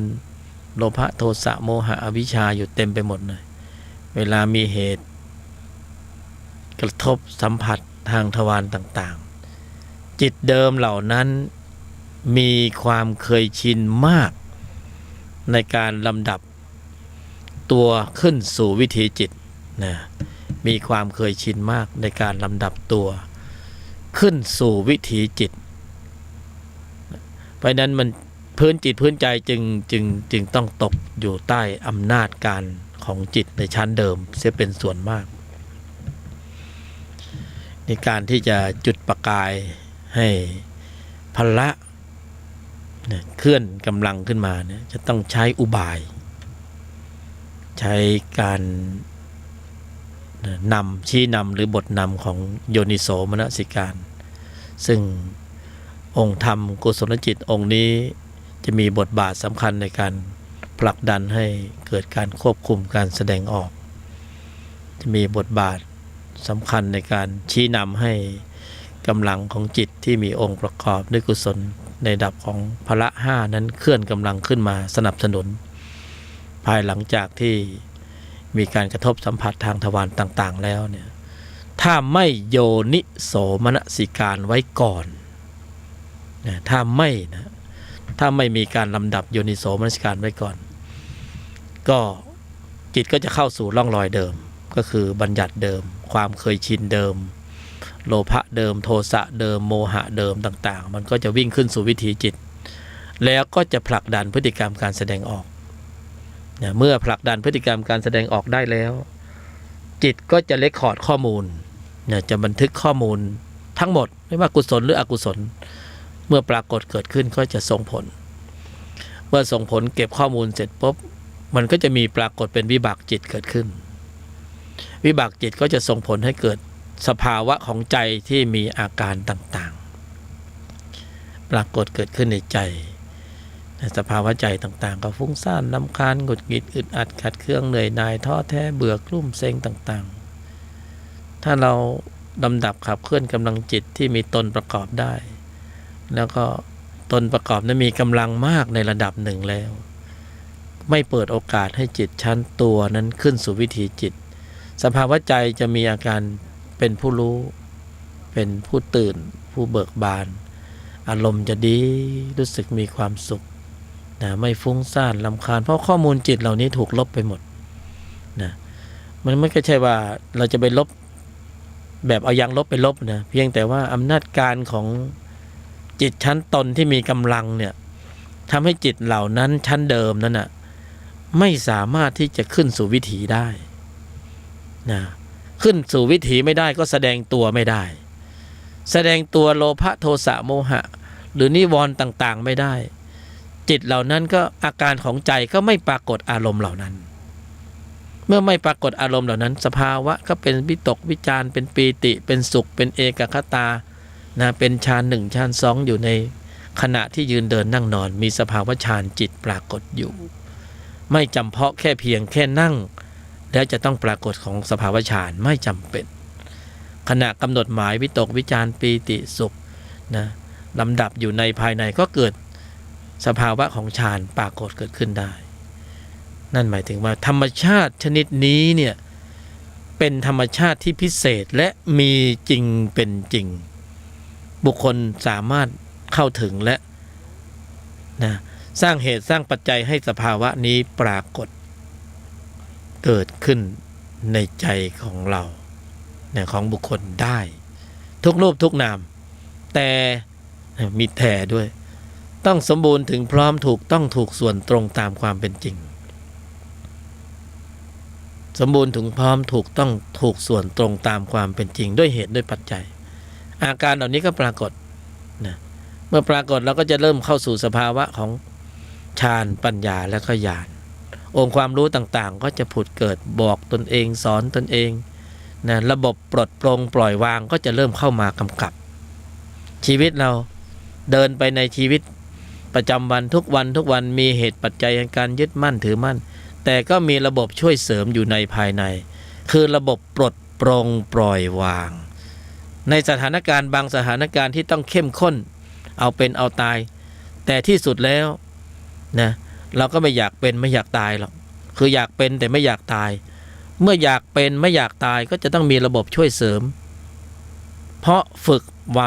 กมาบ้างแล้วดีแล้วสมบูรณ์แล้วถึงพร้อมแล้วจึงมีอาการปลดปลงปล่อยวางได้ในที่สุดปลดปลงปล่อยวาง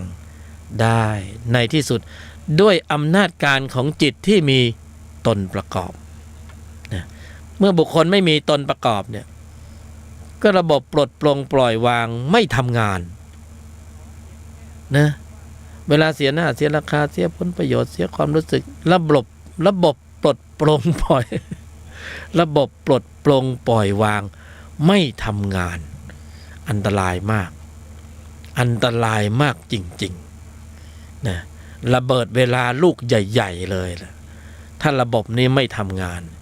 มันไม่มีระบบปลดล็อกใจตนเองนะมันก็จะเดินตรงไปข้างหน้าเหมือนรถไม่มีเบรกอะนะวิ่งตรงไปข้างหน้าเหมือนรถไม่มีเบรกแล้วถ้ามาด้วยความเร็วสูงแล้วอะไรจะเกิดขึ้นนะมันปรากฏเหตุปัจจัยของจิตที่มีตัวประกอบด้วยโทสะอย่างเข้มข้นรุนแรงเสียผลประโยชน์เสียหน้าเสียราคาแบบยอมไม่ได้หยุดไม่ได้เย็นไม่ได้แล้วอะไรจะเกิดขึ้นนะก็ตอบได้คำเดียวว่า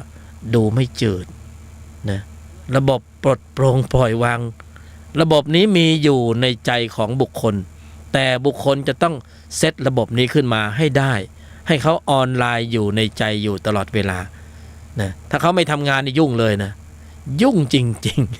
ๆนะชีวิตมันยุ่งเหยิงมากนะเพราะวันหนึ่งเราไม่อาจจะคาดเดาได้ว่าเราจะต้องเจอเหตุการณ์อะไรใช่ไหมยังไงเราก็ต้องเจอแน่ล่ะเสียหน้าเสียราคาเสียผลประโยชน์เสียความรู้สึกไม่ได้ดั่งใจนะสอบตกบ้าง ไม่ได้คะแนนตามที่หวังบ้างเนี่ยต้องมีระบบนี้ออกมาเป็นระบบช่วยเสริมระบบปลดปลงปล่อยวาง ฟังดูแล้วก็ไพเราะมากนะแต่ทำยากจริงๆนะสถานการณ์นี่มันจะเป็นเครื่องพิสูจน์ว่าระบบนี้ทำงานหรือไม่ทำงาน นะสถานการณ์เนี่ยจะเป็นเครื่องพิสูจน์ว่าระบบนี้ทำงานหรือไม่ทำงานนะเป็นยังไงระบบนี้แต่ตอนนี้ระบบเสียงหายไปอีกแล้วนะใครจะน้อมนำเอาอุปกรณ์ในห้องส่งที่ ชราภาพใช้มาหลายปี นะมาสร้างบุญสร้างบารมี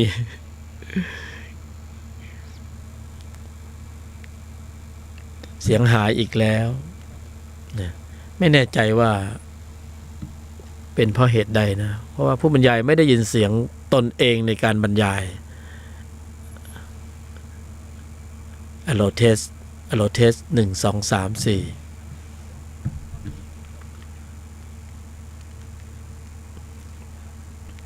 นะขอแก้ไขแป๊บหนึ่งถึงไหนแล้วการบรรยายถึงไหนแล้ว มาแล้วรู้สึกว่าอะไรมันรวมๆเนี่ย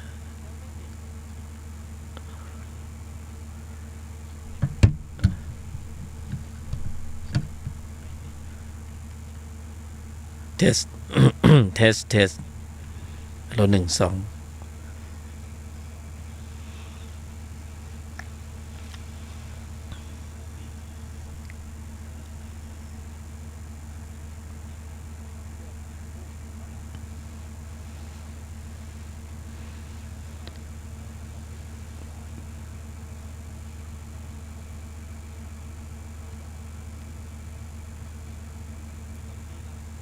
เริ่มค้นคว้าแล้ว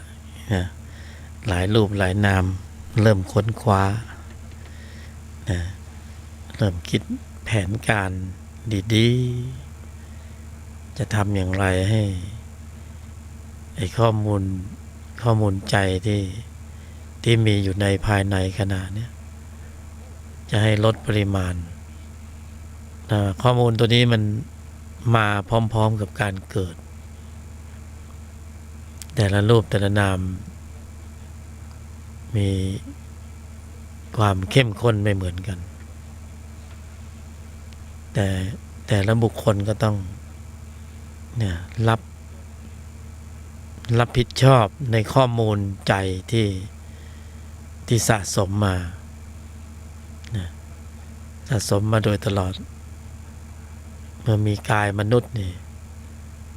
เป็นช่วงจังหวะที่เพิ่ม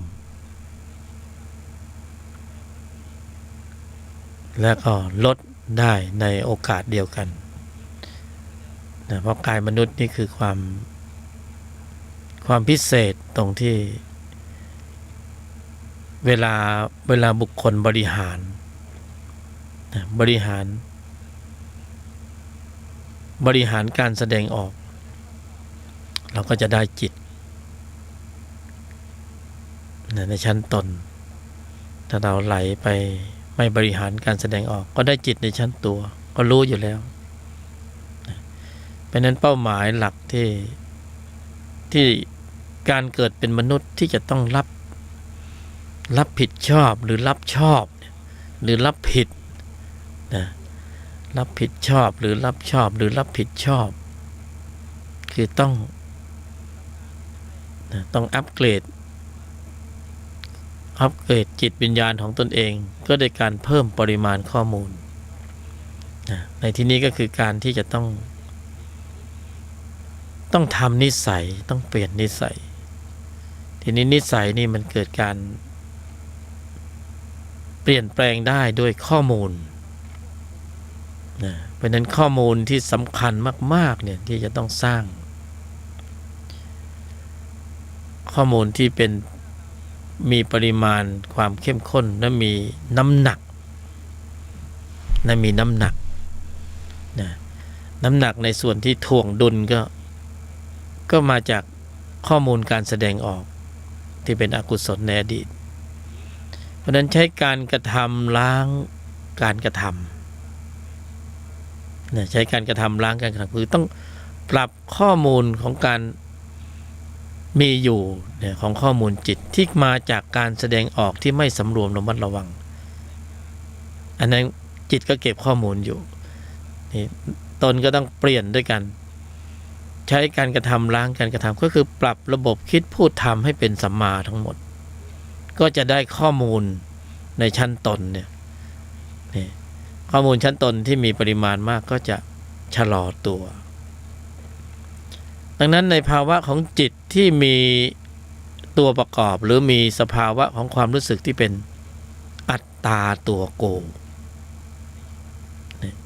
ภาวะจิตที่เป็นอัตตาตัวโกนี่เป็นข้อมูล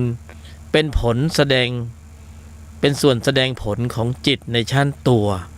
ที่ปรากฏข้อมูลในชั้นตัวที่มีมาก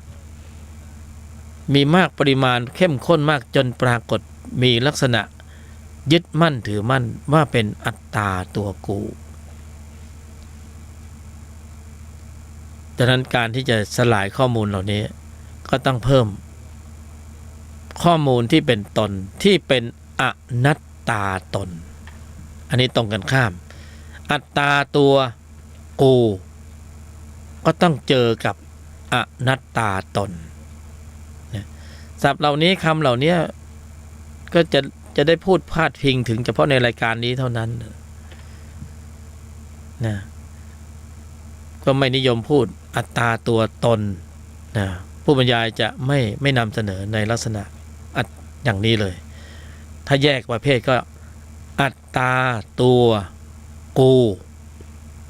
เป็นผลนะมาจากเหตุคือพืชเชื้อของจิตที่มีตัวประกอบด้วยโลภะจิตโทสะจิตโมหะจิตตรงกันข้ามคือ ต้องเร่งทำความเพียรส่งเสริมให้เกิดอนัตตาตนก็จะสังเกตเห็นว่าถ้าเกิดตนศรัทธาความเพียรตนสติตนสมาธิปัญญามีกำลังมากขึ้นจะเกิดสภาวะความรู้สึกที่เป็นอนัตตาองค์ความรู้จะปลดตัวออกสู่ความเป็นอนัตตาตนโดยสภาวะอนัตตาตนก็เป็นความรู้สึกของผู้ที่มีตนศรัทธาความเพียรสติสมาธิปัญญาที่ผ่านกระบวนการในการควบคุมระบบแสดงออกมาแล้วจึงเกิดกำลังของพละขึ้นมาเมื่อพละมีกำลังมากก็เกิดภาวะของอนัตตาตนปรากฏอนัตตาตนที่ปรากฏก็จะเริ่มมีกำลังมากขึ้นสภาวะตรงกันข้ามคือจิตที่มีความยึดมั่นในอัตตาตัวกูก็จะลดปริมาณลงอยู่ๆไปพูดแล้วก็บอกว่าโอ้ยอย่าไปยึดมั่นถือมั่นได้ไหมอย่ายึดมั่นถือมั่นปลดปลงปล่อยวางซะเถอะได้ไหมไม่ได้เพราะเหตุไม่มีกำลังของจิตที่มีองค์ประกอบด้วยกุศลในระดับชั้นตนจึงไม่อาจที่จะไม่ยึดมั่นถือมั่นนะปลดปลงปล่อยวางได้แต่โดยง่ายเพราะไม่มีข้อมูลที่จะไปปลดล็อกตรงนั้นถึงในชั้นนี้เนี่ยผู้บรรยายเคยบรรยายในเรื่องของคำว่าให้จิตเขาจัดการกันเองอันนี้ขยายความ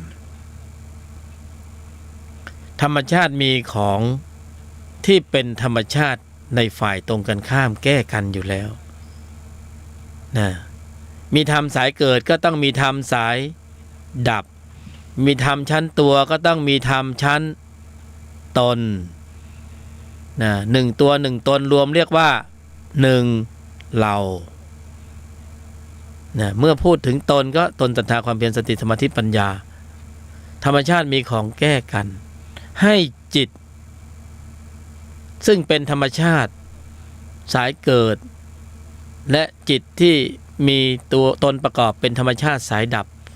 ให้เขาจัดการกันเองได้ไหมถ้าเพิ่มปริมาณข้อมูลจิตที่มีตนประกอบในภายใน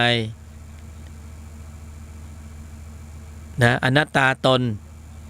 ก็จะไปลดปริมาณข้อมูลของอัตตาตัวกูความยึดมั่นถือมั่นก็เบาบางให้จิตที่เป็นธรรมชาติสองส่วนสายเกิดและสายดับให้เขาจัดการกันเอง ดีไหมนะจิตที่มีตัวประกอบด้วยอัตตาตัวกูนะในกรในขอจะไปยุ่งอะไรด้วยจะไปเพียรนะจะไปพยายามหรือจะไปกดไปข่มจะไปบีบไปคั้นจะไปเค้น ให้นะยังไงจะไปบีบไปคั้นไปขับไปไล่ให้จิตที่มีตัวประกอบด้วยโทสะซึ่งไม่ชอบเลยเวลามันขึ้นสู่วิถีจิตมันทำความเดือดร้อนมากจิตที่มีตัวประกอบด้วยอัตตาพยายามที่จะไปขับไล่จิตที่มีตัวประกอบด้วยโทสะได้ไหมทั้งสองส่วนนั้นเป็นอกุศลจิตนะจิตที่มีตัวประกอบด้วยอัตตาจะไปไล่นรกจิตดูธรรมเขาให้ จิตที่มีตัวประกอบด้วยอัตตาตัวกูจะไปไล่พยายามที่จะไปขับไล่เปรตจิต อสุรกายจิตสติริฉานจิตทำได้ไหมเพราะจิตทั้งมวลเหล่านั้นคืออกุศลจิตคือกลุ่มกวนเดียวกันนะเอาโจรไปไล่โจรได้ไหมเอาโจรไป โจรไปไล่โจรได้ไหมนะเอาผีไปไล่ผีได้ไหมผีอัตตาตัวกูผีโทสะผีโมหะผีนรกผีเปรตนะไล่ได้ไหมก็มันผีตัวเดียวกัน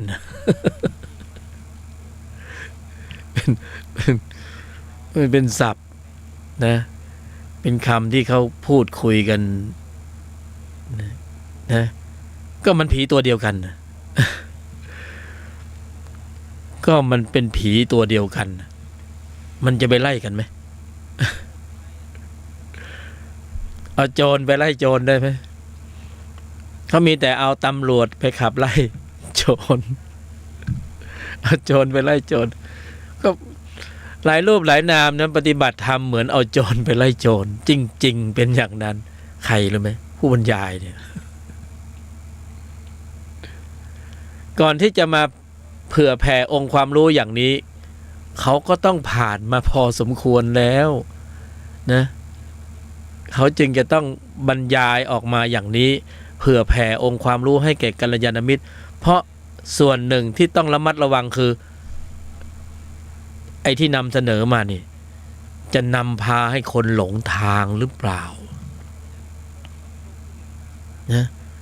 ที่อยู่ที่มีที่เป็นอยู่ในทุกวันนี้ก็แย่พอควรแล้วจะทำให้เขาแย่ไปกว่านี้อีกหรือเปล่าใช่ไหมแต่ถ้านำเสนอแล้วผู้ฟังฟังแล้วกรอบให้มันอยู่ในกรอบหน่อยให้มันเข้าร่องเข้ารอยหน่อยนะปฏิบัติธรรมก็ต้องเข้าใจว่าที่สุดของการปฏิบัติธรรมนี้เรากำลังจะทำอย่างนี้อย่างนี้อย่างนี้เพื่ออะไร บางคนยังตอบไม่ได้เลยนะไม่รู้จะตอบยังไงเขาให้นั่งก็นั่งหลับก็หลับภาวนาก็ภาวนาแล้วที่ต้องทำอย่างนี้อย่างนี้อย่างนี้เพื่ออะไรเนี่ยยังตอบไม่ได้เลยนะยังไม่มีคำตอบเลยเหมือนคนขับรถไปแล้วบอกไม่รู้จะไปไหนเหมือนกันนะ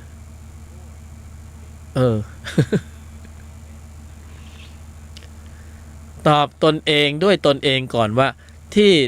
ตนนำกายมนุษย์มาสู่การปฏิบัติการทางจิตหรือปฏิบัติธรรมเนี่ยเพื่อผลคือความสมบูรณ์ถึงพร้อมของพละ อันได้แก่ศรัทธาความเพียรสติสมาธิและปัญญาเพื่อความสมบูรณ์ถึงพร้อมของพละอันได้แก่ศรัทธาความเพียรสติสมาธิและปัญญา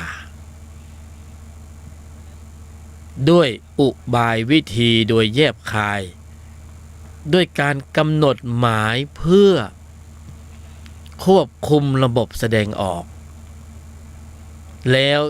เป็นเหตุเป็นปัจจัยนำเนื่องสู่การกำเนิดขับเคลื่อนบริหารปรากฏ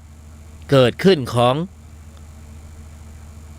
ศรัทธาความเพียรสติสมาธิและปัญญาพละ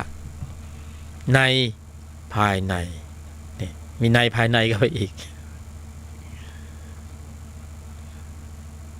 นี่ต้องตอบตนเองให้ได้ก่อนเนี่ยถ้าตอบไม่ได้ก็จะไปเพิ่มเป็นข้อวัดปฏิบัติที่ไม่ได้ไปสู่อนัตตาตนแต่ไปเพิ่มอัตตาตัวกูเนี่ยข้อวัดปฏิบัติต่างๆหลายข้อวัดที่เป็นมิจฉามักเป็นการเพิ่มปริมาณข้อมูลจิตที่เป็นอัตตาตัวกูยึดมั่นถือมั่นในกฎระเบียบรูปแบบสีสันพิธีกรรมต่างๆสารพัดสารเพยึดไปเถิด จนกว่าจะมีปรากฏการณ์เกิดขึ้นด้วยเหตุปัจจัยในการปฏิบัติการแล้วเกิดอนัตตาตนนะอนัตตาตนคำว่าตนในที่นี้คือจะต้องถึงผลแล้วมีองค์ความรู้ของศรัทธาความเพียรสติสมาธิปัญญาปรากฏแล้วนั่นหมายถึงว่าเขาจึงจะถอดถอนข้อวัดปฏิบัติรูปแบบสีสันพิธีกรรมต่างๆนั้นเอาวางลงแล้วมาสู่การทำนิสัยเน้นนิสัยเนี่ยเพราะการปฏิบัติธรรมขั้นสูงสุดก็คือต้องการให้ได้นิสัยของพระอริยะนี่มันเป็นอย่างนี้ สรุปอยู่แค่นี้ ฟังไว้เป็นปัญญานะเจริญแบ่งปันกันนะเพราะไม่มีอะไรที่จะต้องปิดบังเพราะกัลยาณมิตรทุกคนก็เห็นการแสวงหาแล้วบางทีก็สงสารว่านะ เพราะผู้บรรยายก่อนจะมาบรรยายก็แสวงหาไปห้วยเห็ด7 ย่านน้ำเหมือนกันเหนื่อยมากในการแสวงหานะจริงๆมันก็อยู่ตรงนี้เองอยู่ตรงแค่เราปรับความรู้สึกปรับระบบคิดพูดทำใหม่หมดนะธรรมชาติเขาปรากฏของเขาด้วยเหตุด้วยปัจจัยนะการเกิดขึ้นของจิตที่มีลักษณะไม่ใช่อัตตาตัวกูนะในภาวะนั้นและภาวะจริงๆก็ไม่มีความเป็นอัตตาตัวกูที่มีอยู่ที่เข้าใจว่ามีอยู่ที่นึกคิดตึกตองในภาวะฐานะว่ามีอยู่เป็นอยู่เนี่ยคือความเพี้ยน คือความเพี้ยนมากเพี้ยนน้อยวิปริตวิปลาสเข้าใจว่าสภาวธรรมที่เป็นอนัตตานะเข้าใจว่าเป็นอัตตาตัวกูนะแล้วก็เหมารวมไปถึงพิธีต่างๆรูปแบบสีสันการกระทำแม้กระทั่งครูบาอาจารย์แล้วก็ยึดมั่นถือมั่นว่าเป็นครูของกู เป็นครูของกูนะไม่มีแต่ว่าความว่างเปล่านะนี่เป็นอย่างนี้เพราะเหตุปัจจัยของการนำตนให้ปรากฏมีโอกาสอยู่ในช่วงสมัยที่มีกายมนุษย์นะกายมนุษย์เท่านั้นเราจึงไม่มีโอกาสมากไปกว่านะถ้าปราศจากซึ่งอุปกรณ์เครื่องมือนี้นะตนจะปรุงกำลังของจิตที่มีองค์ประกอบด้วยตนเนี่ยกำหนดควบคุมการแสดงออกจะไปเอาอุปกรณ์ไหนในการกำหนดควบคุมการแสดงออกได้ไม่มีแต่กายมนุษย์เพราะฉะนั้นกายมนุษย์จึงเป็นความสำคัญและมีระยะเวลาที่สั้นนะโอกาสที่ตนทั้งหลายจะได้ข้อมูลของอริยจิตแล้วปรับเปลี่ยนนิสัยได้นะและนิสัยปรับได้เปลี่ยนได้จริงๆแล้วนะถึงผลแล้วเนี่ยภพภูมิก็เปลี่ยนได้เนี่ยธรรมชาติเขาเป็นอย่างนั้นจิตเขาจัดการกันเองเนี่ยเป็นคำที่ไพเราะมากจำให้แม่นเลยนะจำให้แม่นแล้วก็เอาไป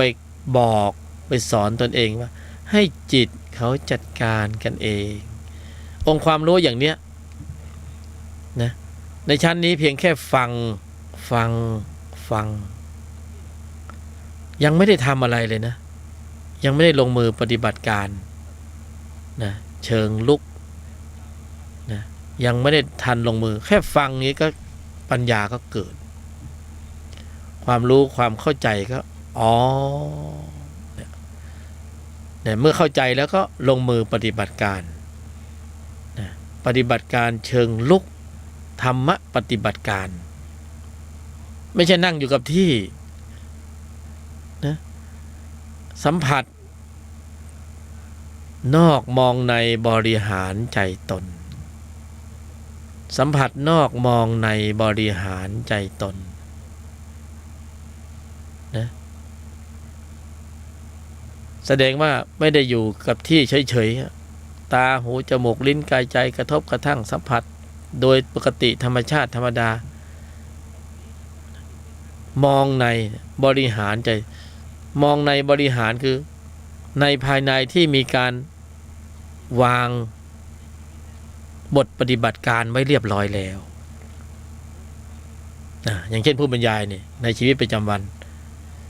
กำหนดหมายบทปฏิบัติการในชีวิตประจำวันควบคุมระบบแสดงออกยังไม่ได้เลยนะขับรถไปบนถนนเนี่ยนิ่งในไม่โต้ตอบคุมข้างในนะคุมข้างในโยนิโสมนสิการจะขึ้นมากำกับพละจะขึ้นสู่วิถีจิตควบคุมระบบแสดงออกเหมือนเท้าอยู่ที่เบรกแล้วเตรียมแล้วเหมือนเราขับรถไปบนถนนนะบทปฏิบัติการเนี่ย เท้าเรานี่ต้องพร้อมสำหรับการที่จะเบรกนะแต่ถ้าเราเห็นว่าถนนมันโปร่งโล่งดีไม่น่าจะมีสถานการณ์ที่คับขันเราก็เหยียบคันเร่งใช่ไหมแล้วก็รถก็วิ่งไปนะมือเราก็ประคองพวงมาลัยแต่ขี่มอเตอร์ไซค์ก็ประคองจับสองมือให้ดีๆแล้วก็ไม่ลืมใช่ไหมที่จะต้องวางเท้าหรือวางนิ้วมือไว้ตรงแท่นเบรกแต่ถ้าขับมอเตอร์ไซค์ใช่ไหมขี่มอเตอร์ไซค์ก็วางมือไว้ตรงแท่นเบรกใช่ไหมตรงที่มือจับก็มีแท่นเบรกนะถ้าเราขับรถยนต์เท้าเราก็ต้องคอยเตรียมไว้สำหรับสถานการณ์ฉุกเฉินนี่แหละคือการปฏิบัติธรรมขับเคลื่อนรถนะแต่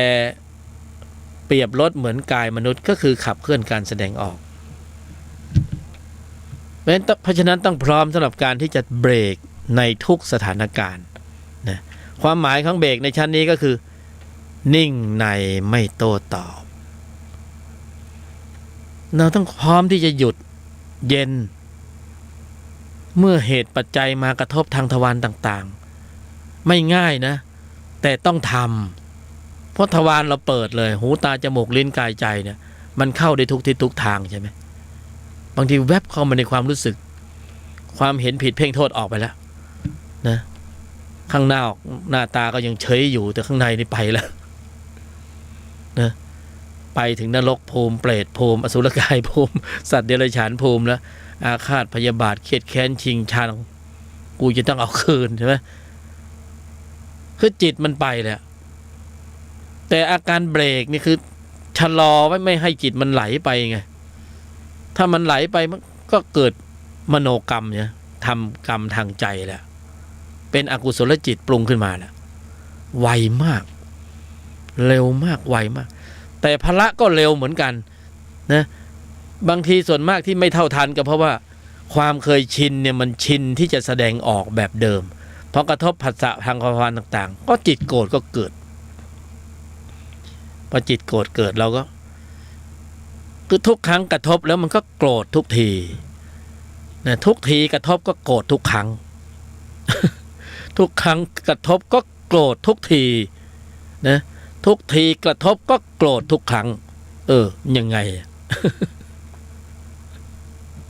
ทุกครั้งกระทบก็โกรธทุกที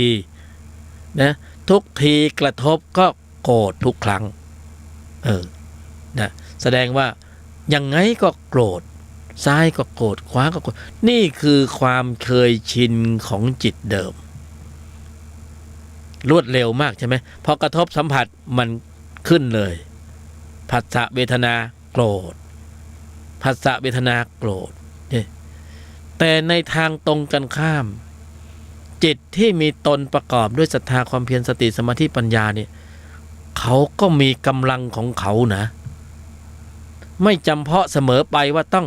ผัสสะเวทนาแล้วโกรธใช่ไหมเขาก็มีกำลังก็วางกรอบปฏิบัติการไว้เลยผัสสะเวทนานิ่งในไม่โต้ตอบต้องไม่ให้โกรธขึ้นไอ้นิ่งในไม่โต้ตอบนี่คือสติพละความเพียรพละปัญญาพละสมาธิพละศรัทธาพละอยู่ในนี้หมดเลยคือนิ่งในไม่โต้ตอบกระบวนการเนี่ยในใจของบุคคลเนี่ยมีระบบนี้อยู่เขาเรียกว่าระบบควบคุมการแสดงออกระบบตัดกระแสทุกข์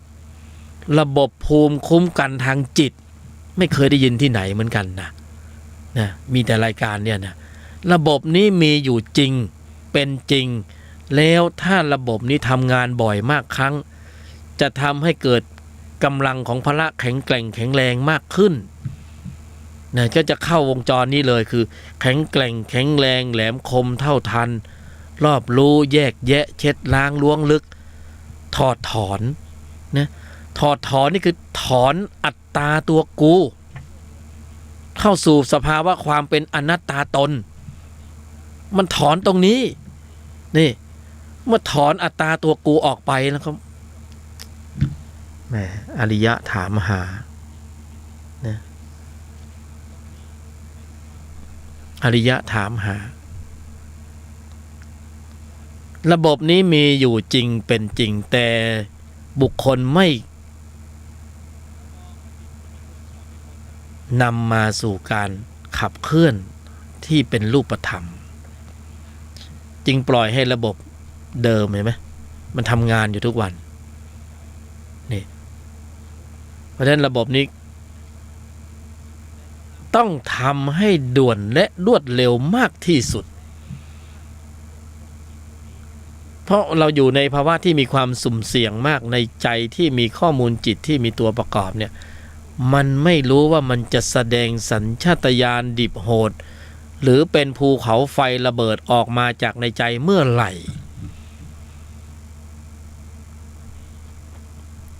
ไม่มีใครกล้ารับรองว่าจะควบคุมจิตชั้นนี้อยู่ได้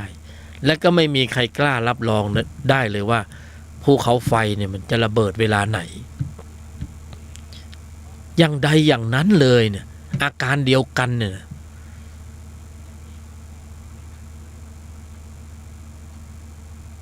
ดับมันเสียก่อนด้วยการเพิ่มพละ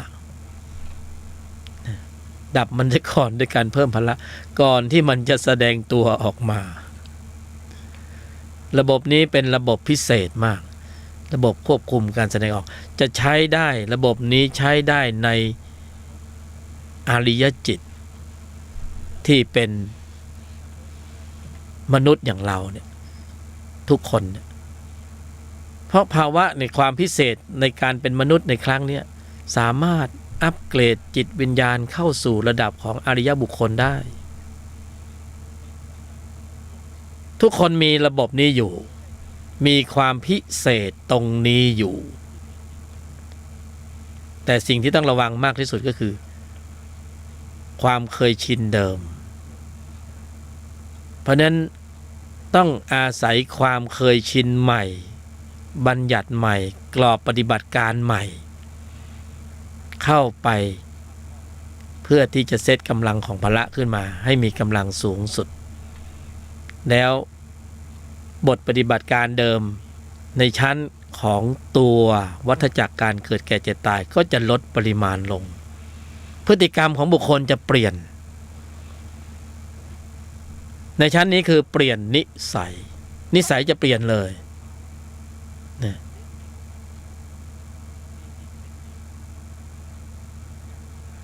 เพราะการเปลี่ยนแปลงนี้มันจะปรากฏให้เห็น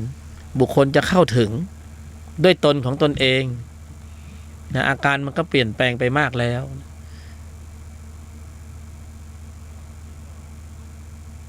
อัตราลดการปลดปลงปล่อยวางเหตุผลที่มันเข้าข้างตัวเองมันก็บรรเทาเบาบางลงตามลำดับเพราะนั้นอยู่ที่ต้องสะสมนะเพิ่มเติมปริมาณเก็บเกี่ยวในแต่ละวันเนี่ยต้องคอยเก็บคอยเกี่ยว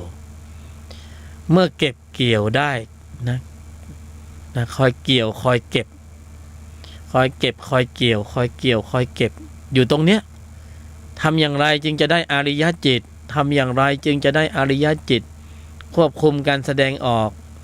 นะในสถานการณ์ที่ขับขันจิตจะไหลไปตามวัฏจักรจิตใช่ไหมนิ่งในไม่โต้ตอบกรอบปฏิบัติการเข้าทำหน้าที่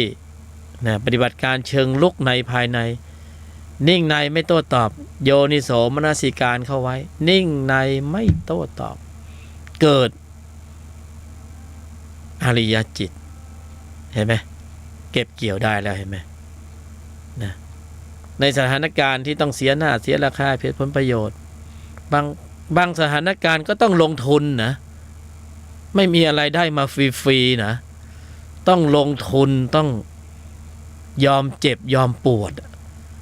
นะเพื่อให้ได้มาซึ่งอริยจิตคือนิ่งในไม่โต้ตอบยอมหยุดเย็นเสียโลกเพื่อที่จะได้ท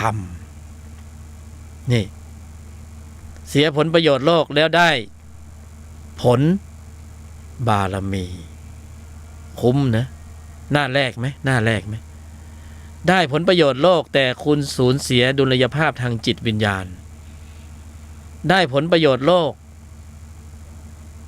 นะสูญเสียภาวะฐานะทางจิตวิญญาณได้เหมือนกันได้ฐานะของนรกภูมิเปรตภูมิอสุรกายภูมิสัตว์เดรัจฉานภูมิเป็นของแถมเพราะนั้นไม่มีอะไรได้มาโดยฟรีๆเสียทุกอย่างต้องแลกต้องลงทุนนะลงทุนด้วยความรู้สึกได้ความรู้สึกเสียความรู้สึกได้อริยจิตนี่คุ้มนะเพราะหน้าที่ของบุคคลในชั้นนี้ต้องทำนิสัยต้องเร่งทำความเพียรโอกาสที่งดงามที่สุดในการทำนิสัยได้มีปรากฏเกิดขึ้นแล้วในยุคสมัยที่มีกายมนุษย์และเป็นวินาทีทองเขาจึงให้เวลามาสั้นมากใครทำได้ก็ได้เลยใครทำไม่ได้ก็ตายเลยนี่เพราะฉะนั้นเราเห็นผลงานต่างๆของจิตที่มีตัวประกอบด้วยโทสะในชีวิตประจำวันในสื่อโซเชียลต่างๆข่าวคดีความอาชญากรรมต่างๆเป็นยังไงนะเพราะเหตุแห่งการไม่มีผลแห่งการดำเนินในธุรธรรมใช่ไหมทำให้กำลังขับของจิตชั้นตัวนั้นมีกำลังสูงปรากฏให้เราเห็นในสื่อต่างๆใช่ไหมถ้าไม่ใช่ญาติพี่น้องเราก็ไม่รู้สึกเจ็บปวดทุกข์ไปด้วยใช่ไหมแต่ถ้าเป็นญาติพี่น้องเราหรือเป็นตัวเราเองล่ะข้อมูลจิตตัวเนี้ยสุ่มเสี่ยงหลายครั้งหลายหนหลายเหตุการณ์ที่มีโอกาสปริมนะไม่ต้องอื่นไกลแค่ความรุนแรงในครอบครัวการพูดการใช้ความคิดการกระทำคำพูดในสังคมในครอบครัวแค่นี้ใกล้ตัวที่สุดนะสถานที่ปฏิบัติธรรมที่ง่ายสะดวกสบายและเอื้อประโยชน์และได้ผลเร็วมากที่สุดก็คือรอบตัวนะคนใกล้ตัวในครอบครัวอันนี้จริงๆเลยกำหนดหมายลงไปได้เลย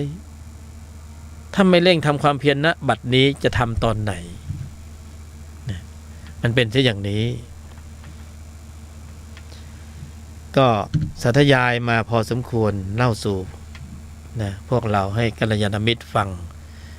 ไม่เป็นแบบฉบับที่มาตรฐานเป็นเพียงแค่อุบายวิธีเป็นเทคนิคอย่างหนึ่งในการเข้าสู่การปฏิบัติการทางจิตในภายในนะบุคคลอื่นสำนักอื่นผู้มีองค์ความรู้อื่นก็สามารถที่จะมีแนวทางในการศึกษาปฏิบัติที่แตกต่าง